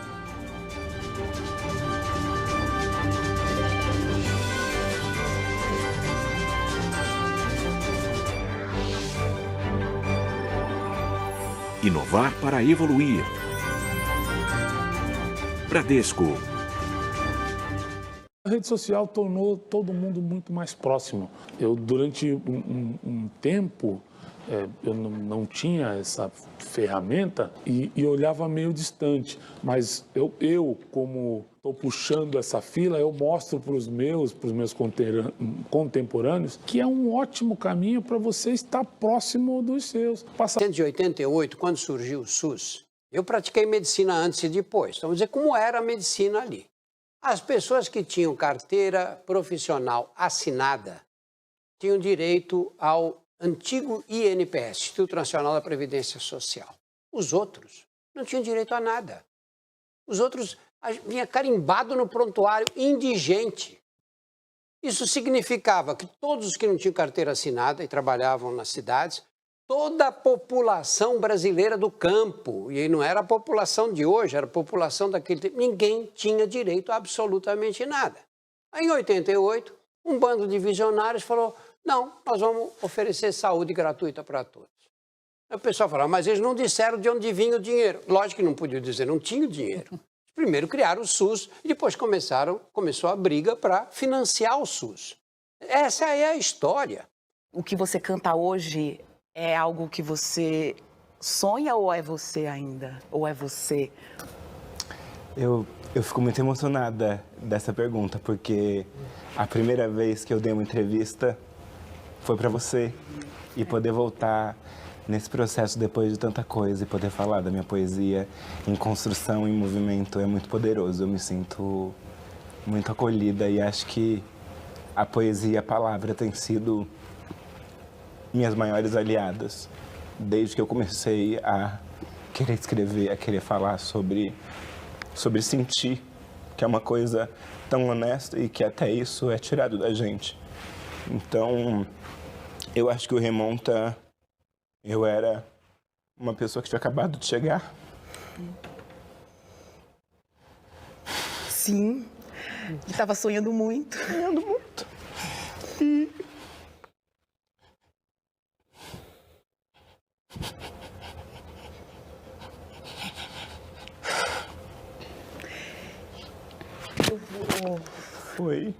Foi a música que me alimentou. Foi a música que me fez sonhar. Foi a música que me fez resistir. Teatro é isso, teatro é essa possibilidade de sintonia de você, de repente, se ligar com uma coisa que aconteceu há 3.000 anos atrás, porque ela está em você.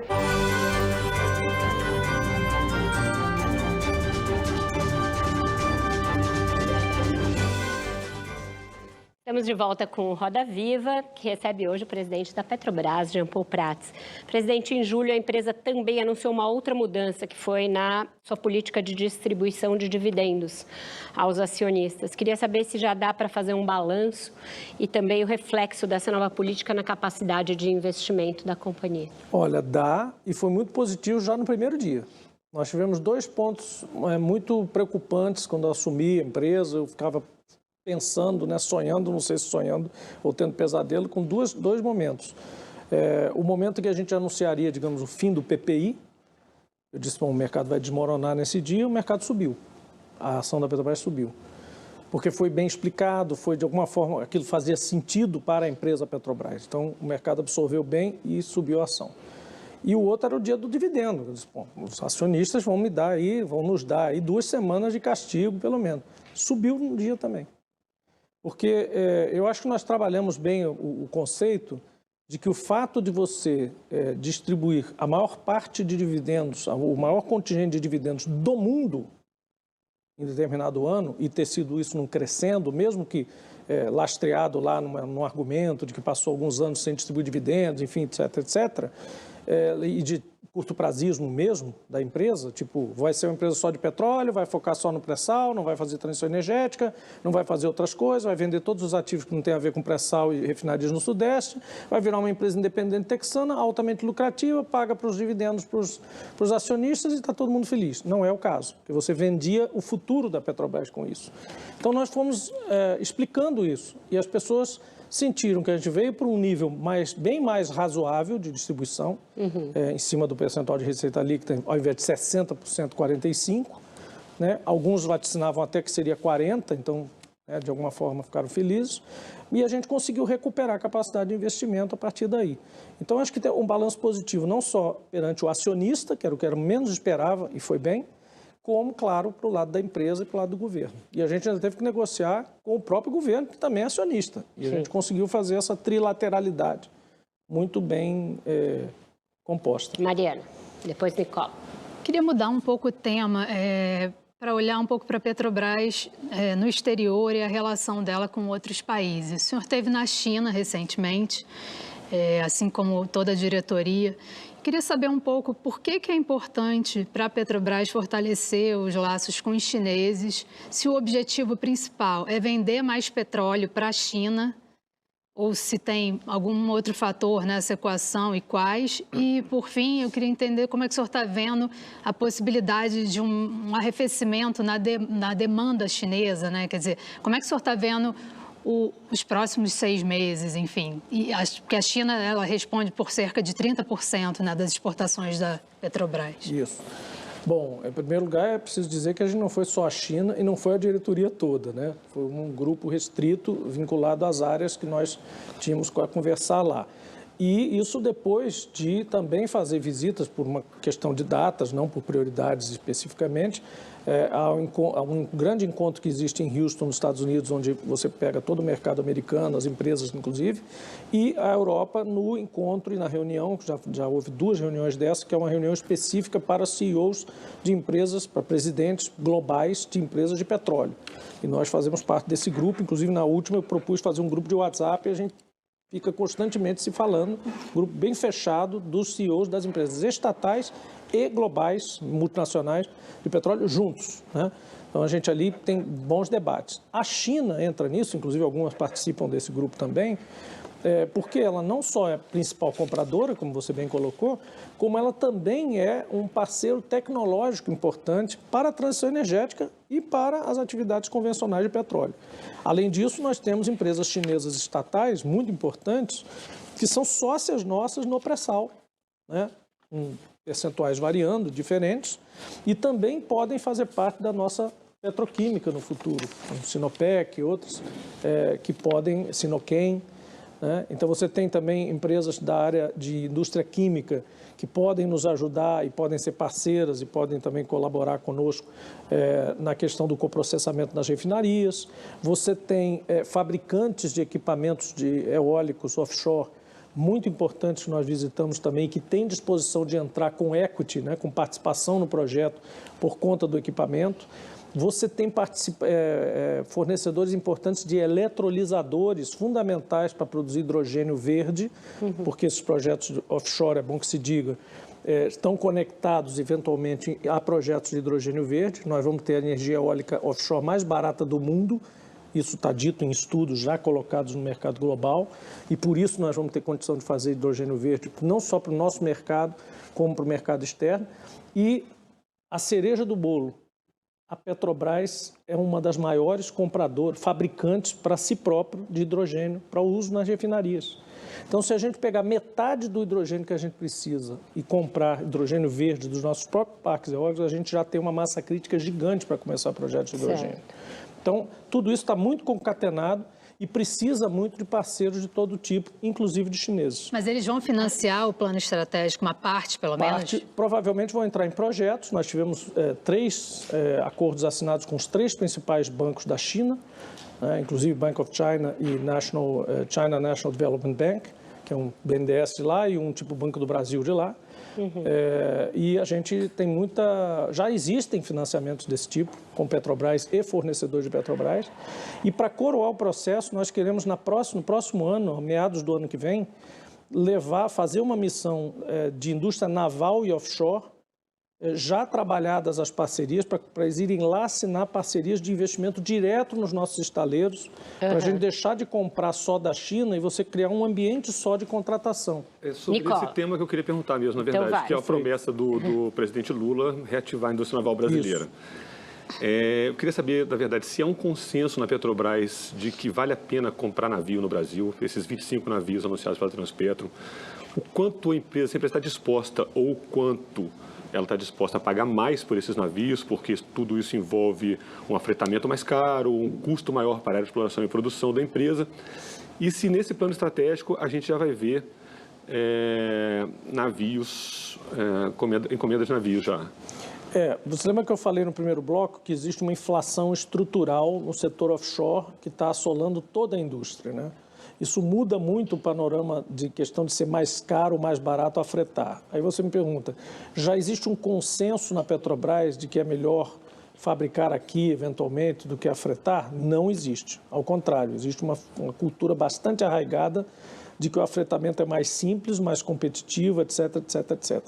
Então, para fazer o navio ou a plataforma, o que for ser feito aqui, você tem que fazer um certo esforço. Não quer dizer que necessariamente ele saia muito mais caro ou até mais caro ao longo do tempo, porque você começa a ter ganho de escala, começa a desenvolver tecnologia própria, a indústria que começa a se mexer e aí os custos tendem a se igualar.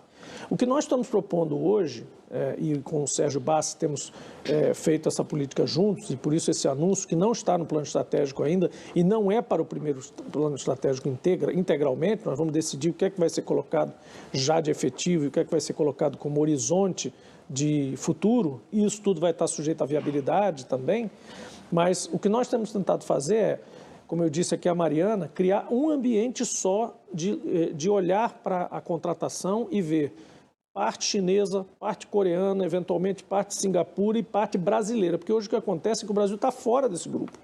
Então a gente está sempre, toda a indústria praticamente está comprando só nesses 3 países. E eles se subcontratam. Então, Singapura contrata o casco na China, porque a China o casco é mais barato, aí faz um topside aqui e acolá e tal. Nós temos capacidade e já estamos com 2 estaleiros cheios. já nesse momento. Inclusive, mandei essa notícia várias vezes. O Rio Grande, por exemplo, o movimento já está completamente recuperado e Angra dos Reis também. Nós temos já movimentação muito melhor do que, por exemplo, tempos recentes. Mônica? Então, a gente vai criar esse ambiente único de contratação, onde se a Petrobras for procurar um equipamento, eles já vão ter se entendido quanto ao que o chinês faz, o que Singapura faz, o que o Brasil faz. E aí a gente consegue revigorar a indústria. Mas o Lula Mandar comprar aqui só é inefetivo, coercitivo e não dá certo. Você acha que o Lula consegue inaugurar algum navio antes do fim do primeiro mandato? Com certeza vamos fazer isso. Jean, Diga lá, Mônica. Queria entender um pouquinho essa equação, principalmente na pergunta do Nicola, um pouco sobre como que fica aí a transparência e evitar que a Petrobras caia, né? Como que ela está se preparando para essa transparência e evitar a corrupção, como que aconteceu, por exemplo, no SET Brasil, né? E outros, né? Outros problemas envolvendo corrupção na Petrobras. Como que fica isso? A governança foi extremamente aprimorada nesse período. Nós tivemos. Não é verdade também que na época desses processos e da investigação não havia governança na Petrobras. Havia. O problema é que houve dois fenômenos. Primeiro, as operações eram novas, criaram-se novas estruturas, como essa história da SET Brasil, por exemplo, para fazer 7 sondas. E o segundo fenômeno que se deu também nesse caso, pegando só isso como análise, que é a inflação de projetos. O pessoal diz, esse instrumento é bom. Então vamos aproveitar, em vez de fazer 7, vamos fazer 20, sem necessidade. Então, houve duas distorções. Havia coisas novas que tinham que ser feitas, porque a Petrobras tinha crescido muito, as atividades pré-sal, tudo isso bombando, refinarias novas sendo aventadas, tudo isso. Então, isso deu apetite às pessoas que estavam, sim, comungadas aí com sistemas de financiamento de eleições, cooptaram diretores, sim, né? Houve cartel de empresas, sim, e a investigação tinha que se ater a isso e não se ateve, ultrapassou esses limites e foi para o limite da política, de pegar fulano, ciclano, líder esse, líder aquele, tornar um inelegível, o outro preso, etc. E também tornar as empresas inviáveis. Essas empresas nacionais que eventualmente tivessem errado seus gestores, não as empresas necessariamente, nem seus engenheiros, trabalhadores, etc., deveriam ter sido punidas essas pessoas. As empresas acabaram sendo punidas, as estruturas das empresas, que estavam competindo em igualdade de condições com empresas americanas, europeias, mundo afora. Então, assim, no combate à corrupção atual, quando eu digo que governança já existia, é que se você fizesse uma lava-jato na Codevasf, não ia achar nada, não ia ter nada. A Petrobras tinha governança, tinha instâncias definidas, tinha registro de documentações, tanto que isso justamente foi a base do início da investigação, quando começou ainda com aquele propósito inicial. O que combate o que você está eventualmente aventando que pudesse ocorrer de novo é a governança nova, são novos instrumentos de governança que não foram criados só por causa da Lava Jato, mas por causa de toda a estrutura que foi necessário fazer para a empresa sobreviver e continuar contratando. E isso hoje praticamente inibe totalmente esse tipo de processo. Presidente, nesse processo a empresa recebeu de volta cerca de 6 bilhões e 800 milhões, fruto aí de acordos de leniência, de delação e repatriação voluntária de, inclusive, ex-diretores e ex-gerentes da empresa, como Pedro Barusco e o Paulo Roberto Costa. Diante da revisão desses acordos por parte do Judiciário, o que a companhia acha? Como ela vai se posicionar a esse respeito? Vera, a companhia não tem que achar nada. A companhia vai cumprir o que o Judiciário disser. O fato é que, não como presidente da Petrobras, e nem como senador na época, que foi antes, como observador e cidadão, eu ficava extasiado com aquilo. Extasiado ou estarrecido? Estarrecido, melhor dizendo. Espantado com o grau de desvio da legalidade e do que eu aprendi na Faculdade de Direito na UERJ, inclusive com alguns professores do Centro do Supremo e tal, professores do que aconteceu ali. Então, se houver revisão nesse processo, a Petrobras vai se adaptar a isso. O fato é que a Petrobras foi vítima de um processo, como as outras empresas também foram, de alguma forma, onde pessoas como eu disse aqui, cooptaram gestores, o sistema eleitoral estava por trás disso, formatado já desde a época da abertura, de Sarney, da Nova República, tudo aquilo foi alimentando-se gradualmente, crescendo, e aí tem uma curva assintótica tendendo ao infinito com esses processos da Petrobras, grandiosas refinarias, pré-sal, tudo isso, aquilo ali gerou uma massa crítica muito grande e, obviamente, aquilo ali uma hora ia estourar. E gerou, inclusive, a grande defesa do processo, que foi a alteração da lei eleitoral, que eu acho que hoje é um benefício enorme, negócio de fundo eleitoral, tudo isso, estou totalmente a favor, porque isso tirou da frente dessas empresas estatais, principalmente da Petrobras, a necessidade ou a tentação de voltar a montar esquemas desse tipo. Tá, peraí, não. Eu estou fazendo sinal porque eu preciso ir para o intervalo. Está todo mundo bastante animado com esse assunto. A gente vai continuar com ele no último bloco. Não sai daí.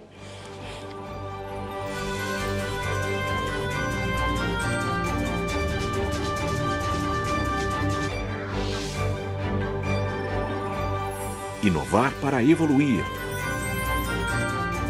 Bradesco.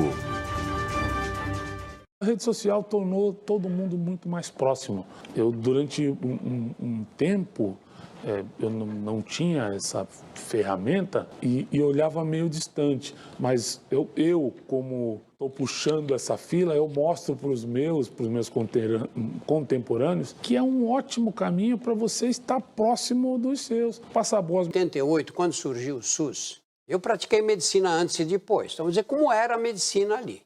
As pessoas que tinham carteira profissional assinada tinham direito ao antigo INPS, Instituto Nacional da Previdência Social. Os outros não tinham direito a nada. Os outros vinha carimbado no prontuário indigente. Isso significava que todos os que não tinham carteira assinada e trabalhavam nas cidades, toda a população brasileira do campo, e não era a população de hoje, era a população daquele tempo, ninguém tinha direito a absolutamente nada. Aí, em 88, um bando de visionários falou, não, nós vamos oferecer saúde gratuita para todos. Aí o pessoal falou, mas eles não disseram de onde vinha o dinheiro. Lógico que não podiam dizer, não tinha dinheiro.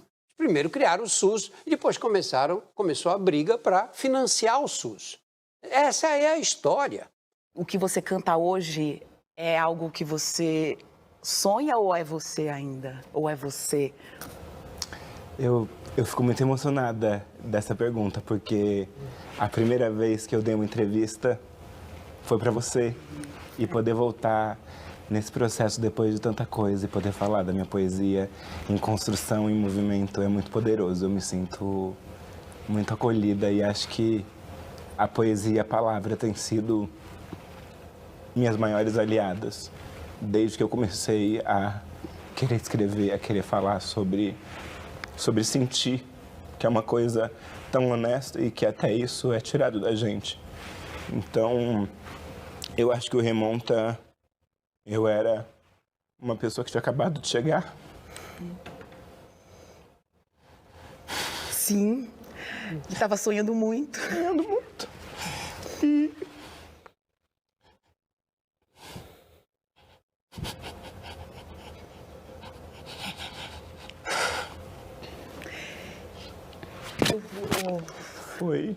Foi a música que me alimentou. Foi a música que me fez sonhar. Foi a música que me fez resistir. Teatro é isso, teatro é essa possibilidade de sintonia de você, de repente, se ligar com uma coisa que aconteceu há 3.000 anos atrás, porque ela está em você, ela está no corpo humano, ela está no teu filho.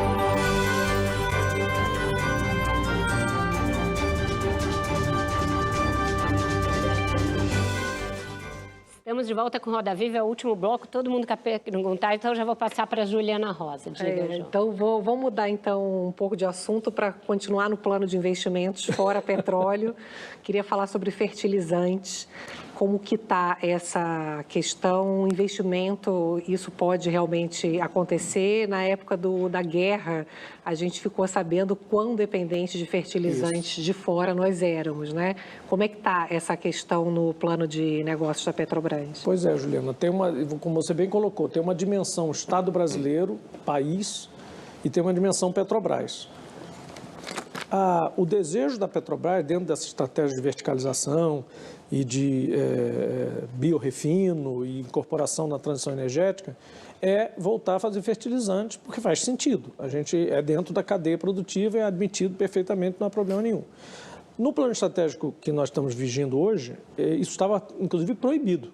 Eu não podia nem falar nisso. Como a gente divulgou algumas diretrizes, afrouxou um pouco esse processo, as pessoas já sabem que a gente está analisando possibilidades em fertilizantes.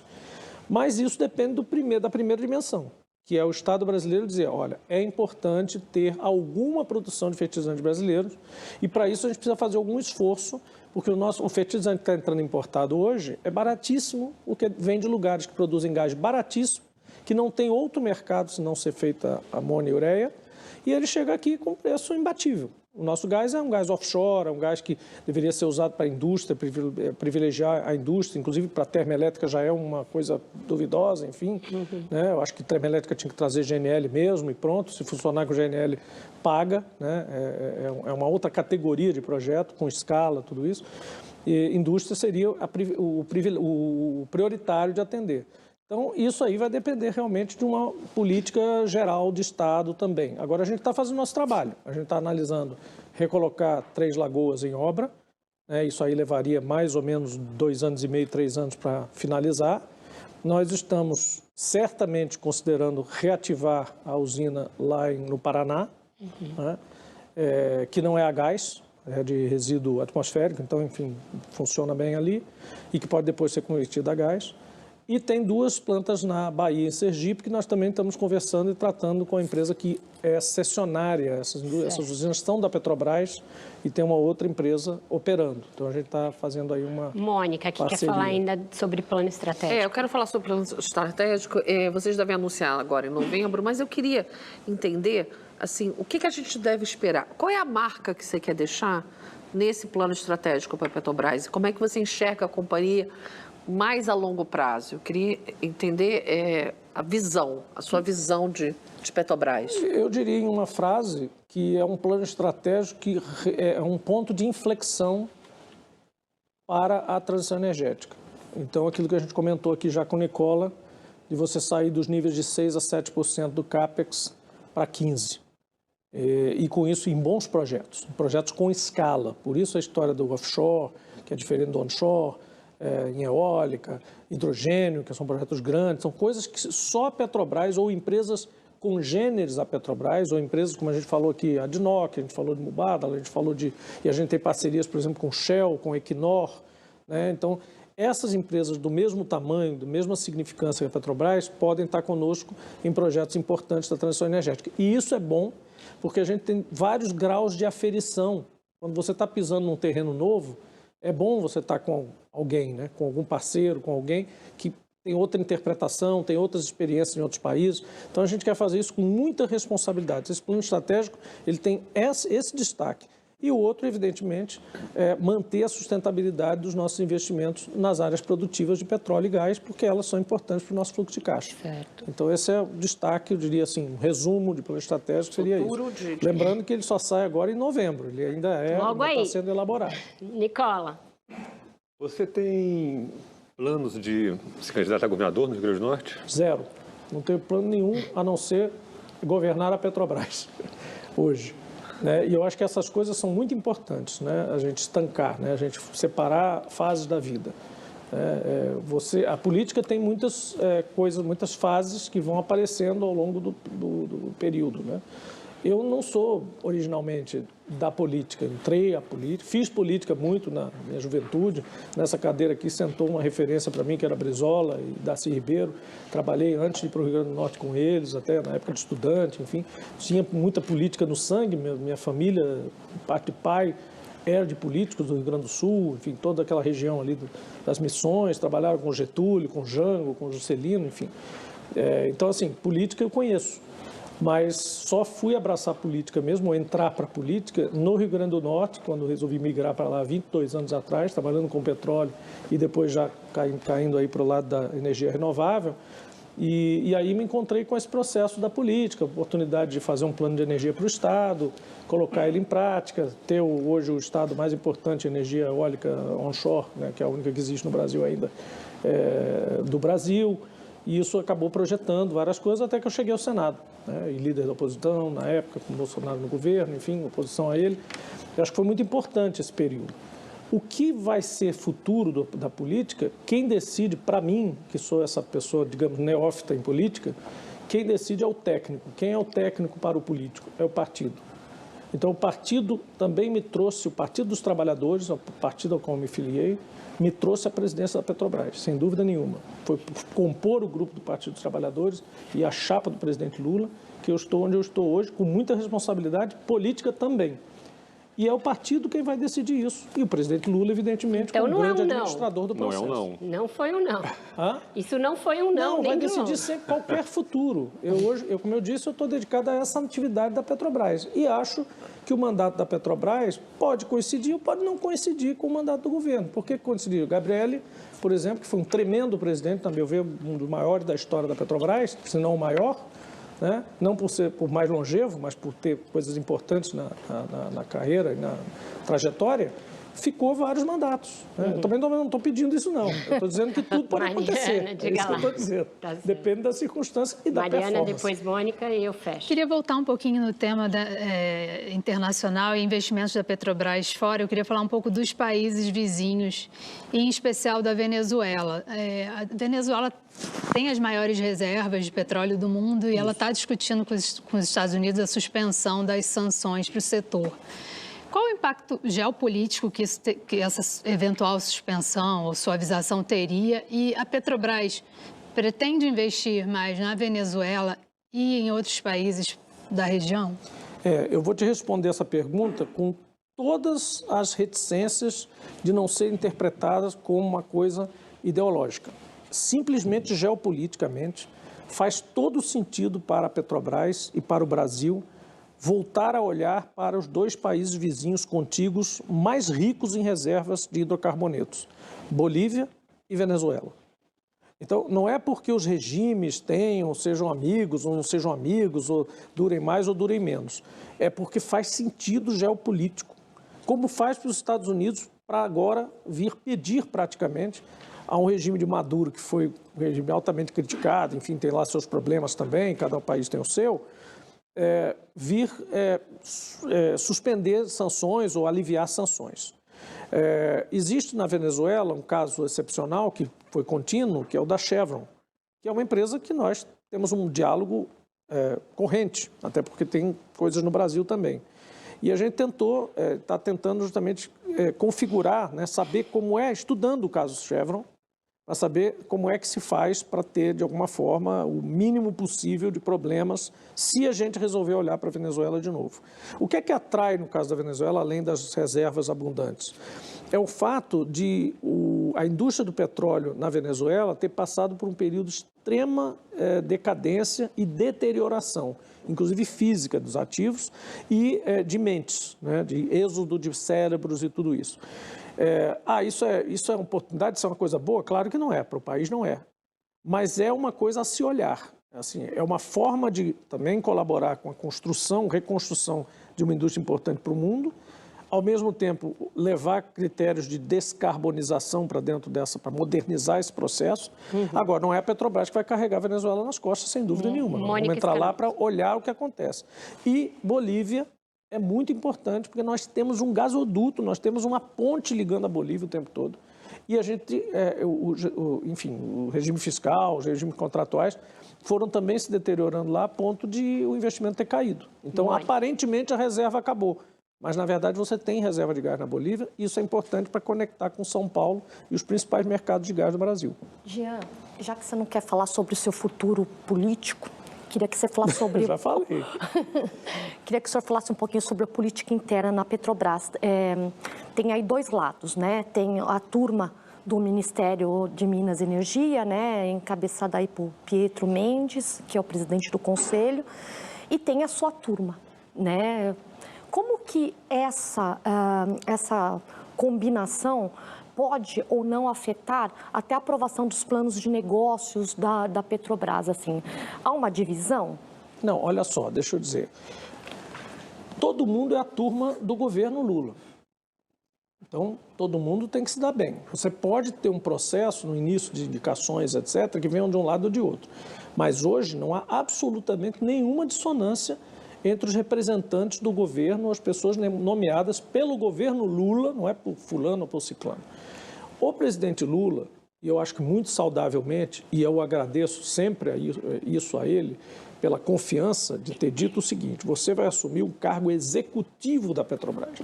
A diretoria executiva da Petrobras será a que você confiar, as pessoas a quem você confiar. E nós confiamos em pessoas primordialmente da casa, pessoas que são referência para todos os técnicos em cada uma das áreas. Eu chamo do quadrado mágico, né? Refino, que agora é processos industriais, abastecimento logístico, exploração e produção e desenvolvimento da produção, com o SEMPES embaixo.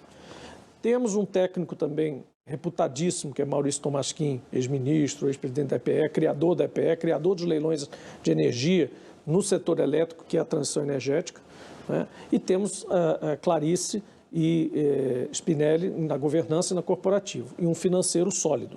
Então, nós temos um time de ouro lá hoje, que é um time que foi formado, claro, por mim, mas também com conversas com pessoas do governo e do meio empresarial que tem a ver com petróleo e com a própria Petrobras, inclusive com os petroleiros e petroleiras, que hoje estão sim no poder da Petrobras. E isso não é vergonhoso, não é absolutamente deletério de forma nenhuma. A primeira coisa que eu fiz quando assumi a Petrobras, quando tomei posse lá, assinei o termo de posse lá dentro da sala do Conselho, foi me reunir na mesma tarde com as duas federações de petroleiros, para justamente acolhê-los. Eles estavam proibidos de entrar na empresa e tinham seus crachás bloqueados. Naquele mesmo dia, eu liberei os crachás do pessoal e restituí os lugares de ocupação deles nas unidades da Petrobras, porque eles têm o direito de estar dentro da empresa, porque são petroleiros e petroleiras em atividade. Falando de política interna... Então, só para fechar, assim, para fechar com uma frase de conciliação, não existe dissonância. Nós trabalhamos em instâncias diferentes. No Conselho, há pessoas nomeadas diretamente com mais afinidade com o próprio presidente Lula, há pessoas com afinidade com o ministro e há os representantes do setor privado. E nós estamos trabalhando cada vez melhor. Claro que no início sempre tem aquela coisa, cada um se conhecendo ali e tal. Hoje, eu diria que está se trabalhando muito saudavelmente, discussões muito saudáveis, válidas mesmo, e eu acho que o conselho que a gente tem hoje é um conselho muito bom para nós trabalharmos como diretoria executiva embaixo dele. Dentro dessa área da política interna da companhia, no início do ano se anunciou uma política de governança para coibir prática de abusos, Isso. sobretudo abuso sexual. Isso. Eu queria saber o que se avançou nisso, porque a gente sabe que os ambientes em navios, plataformas, são muito hostis às mulheres, e o que mais se pretende fazer nessa seara? Isso é tão importante que eu até trouxe escrito aqui, porque isso é um processo que a diretora Clarice está enfrentando com toda a equipe Petrobras, assim, com todo mundo, com todos os petroleiros e petroleiras. Houve um período de esmagamento, de maltrato muito grande das pessoas na Petrobras. Elas ficaram secundarizadas e talvez até terceirizadas completamente, já no sentido de prioridade. Isso levou a muita pressão. Essa questão também do lucro, do processo de esmagamento, assim, quase que tirar o sangue do cara, porque reduziu-se muito o contingente e aumentou o trabalho, quer dizer, a empresa continuou de um passo para fora crescendo, mas com pessoas a menos. E um processo de terceirização que levou hoje a ter praticamente o dobro de contratos. Eu queria focar mesmo nas mulheres, porque eu acho que são muito invisibilizadas nessa indústria. Havia uma situação terrível a combater, que estava represada. No Dia da Mulher, em março, nós fizemos um vídeo interno celebrando o dia e tal, e lá pelas tantas eu dizia assim: olha, nós não vamos tolerar a violência contra a mulher, o assédio sexual na Petrobras. Meu Deus, depois desse dia abriu-se uma caixa de Pandora de pessoas que estavam completamente agastadas e reprimidas ali dentro, com medo de denunciar, e as denúncias pulularam. E a gente, então, teve uma sequência até de reportagens de vários lugares, que até quem não tivesse prestado atenção teria dito: oh, esse pessoal chegou e começou isso? Não, eram denúncias de 10 anos para cá, todas acumuladas. Nós criamos imediatamente, além do canal de denúncia, um canal de acolhimento. Nós fizemos treinamentos intensivos sobre a apuração de casos. Nós diminuímos o período de apuração, que era de 180 dias. Você falou de governança, a diretoria de governança focava tremendamente no processo de ética e corrupção e abandonou praticamente, era muito negligente nos processos de assédio. Nós diminuímos esse prazo para 60 dias no máximo.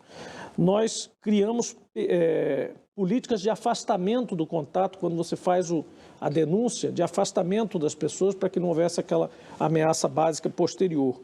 Criamos, com isso também, nova política de diversidade. E corremos atrás agora de aumentar o número de mulheres, que, como você disse, historicamente tem esse processo, são 17% do contingente da Petrobras, mas em termos de funções gerenciais já são 23%. Então a gente está colocando agora, não só o caso de mulheres, cotas e tal, como raciais e outros de diversidade, nos nossos concursos. Estamos correndo atrás, portanto, estamos colocando cotas acima do que a lei obriga para a gente tirar o prejuízo do tempo histórico. Tá certo. Cabe mais uma, depois eu quero fazer uma para encerrar. Quem vai? Vou só manter esse tema sobre a diversidade, mas a diretoria que você elegeu e recomendou, ela é muito pouco diversa, né? Na verdade. Na verdade, acaba que a gente precisa melhorar isso também, né? A gente já aumentou o número de funções gerenciais, na pirâmide isso vai começando a incorporar muito mais, e hoje você tem diretoras que poderiam ser gerentes executivos, poderiam ser diretoras. No processo da escolha dessa diretoria inicialmente, né, houve a possibilidade de incluir Clarice, que é uma diretora espetacular, uma diretora que, inclusive, a diretoria foi muito fortalecida, porque é a diretoria corporativa, né, então ela trata de absolutamente tudo que trata para dentro da empresa, principalmente das pessoas, e a intenção é aumentar isso. Nós temos aumentado isso nas subsidiárias, temos trabalhado para realmente melhorar esse processo, porque nas empresas de petróleo isso normalmente já é uma coisa que aparece. Presidente. E na Petrobras, historicamente, principalmente nos últimos tempos, também aconteceu.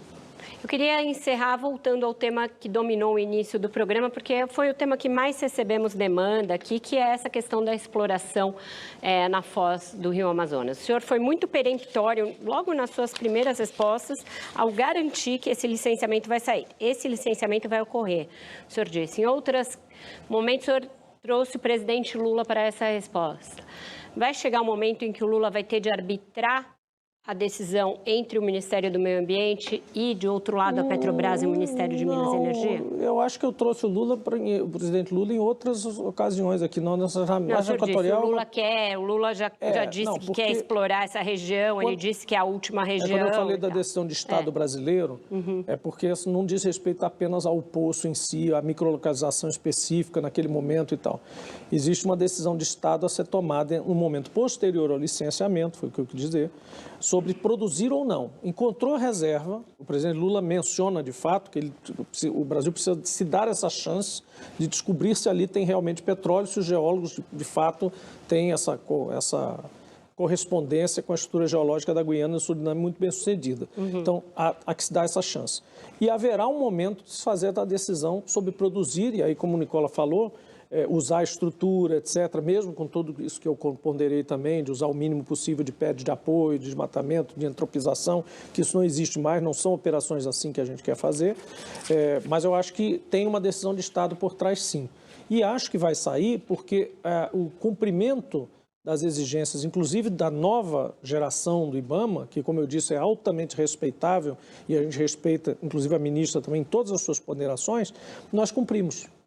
Então, é uma questão agora de ver, no caso da Bacia Potiguar, vai ser mais um exemplo de operar bem, fazer as coisas certas, mostrar que a gente é o melhor operador para isso e, felizmente, conseguir, com toda a destreza e responsabilidade, fazer as operações não só lá no Amapá, como na margem equatorial como um todo. Tá certo. Agradeço pela entrevista, presidente. Obrigado a vocês. É isso, nosso tempo chegou ao fim. Agradeço ao presidente da Petrobras, Jean Paul Prats, pela entrevista e também aos jornalistas que dividiram o trabalho comigo. Mônica Ciarelli, Mônica Escaramuzo, Mariana Durão, Juliana Rosa, Nicola Pomplona e Luciano Veronese. Muito obrigada, sobretudo, a você pela sua audiência semana a semana nos 37 anos de existência do Roda Viva, completados no último dia 29.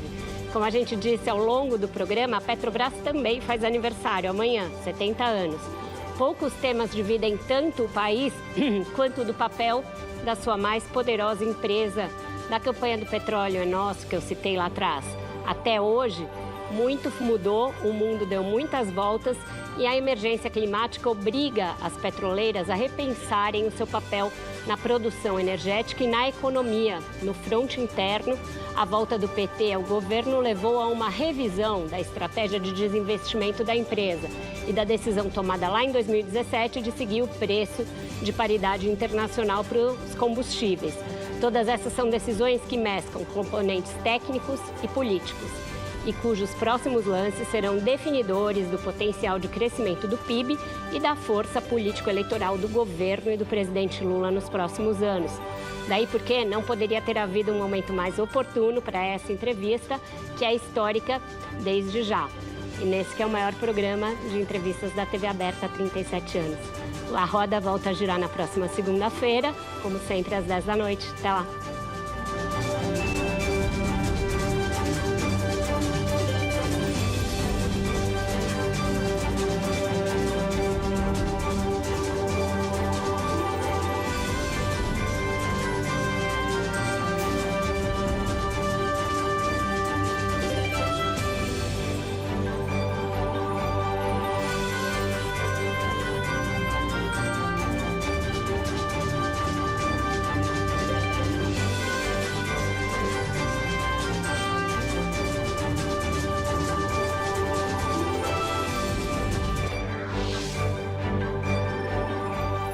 Inovar para evoluir.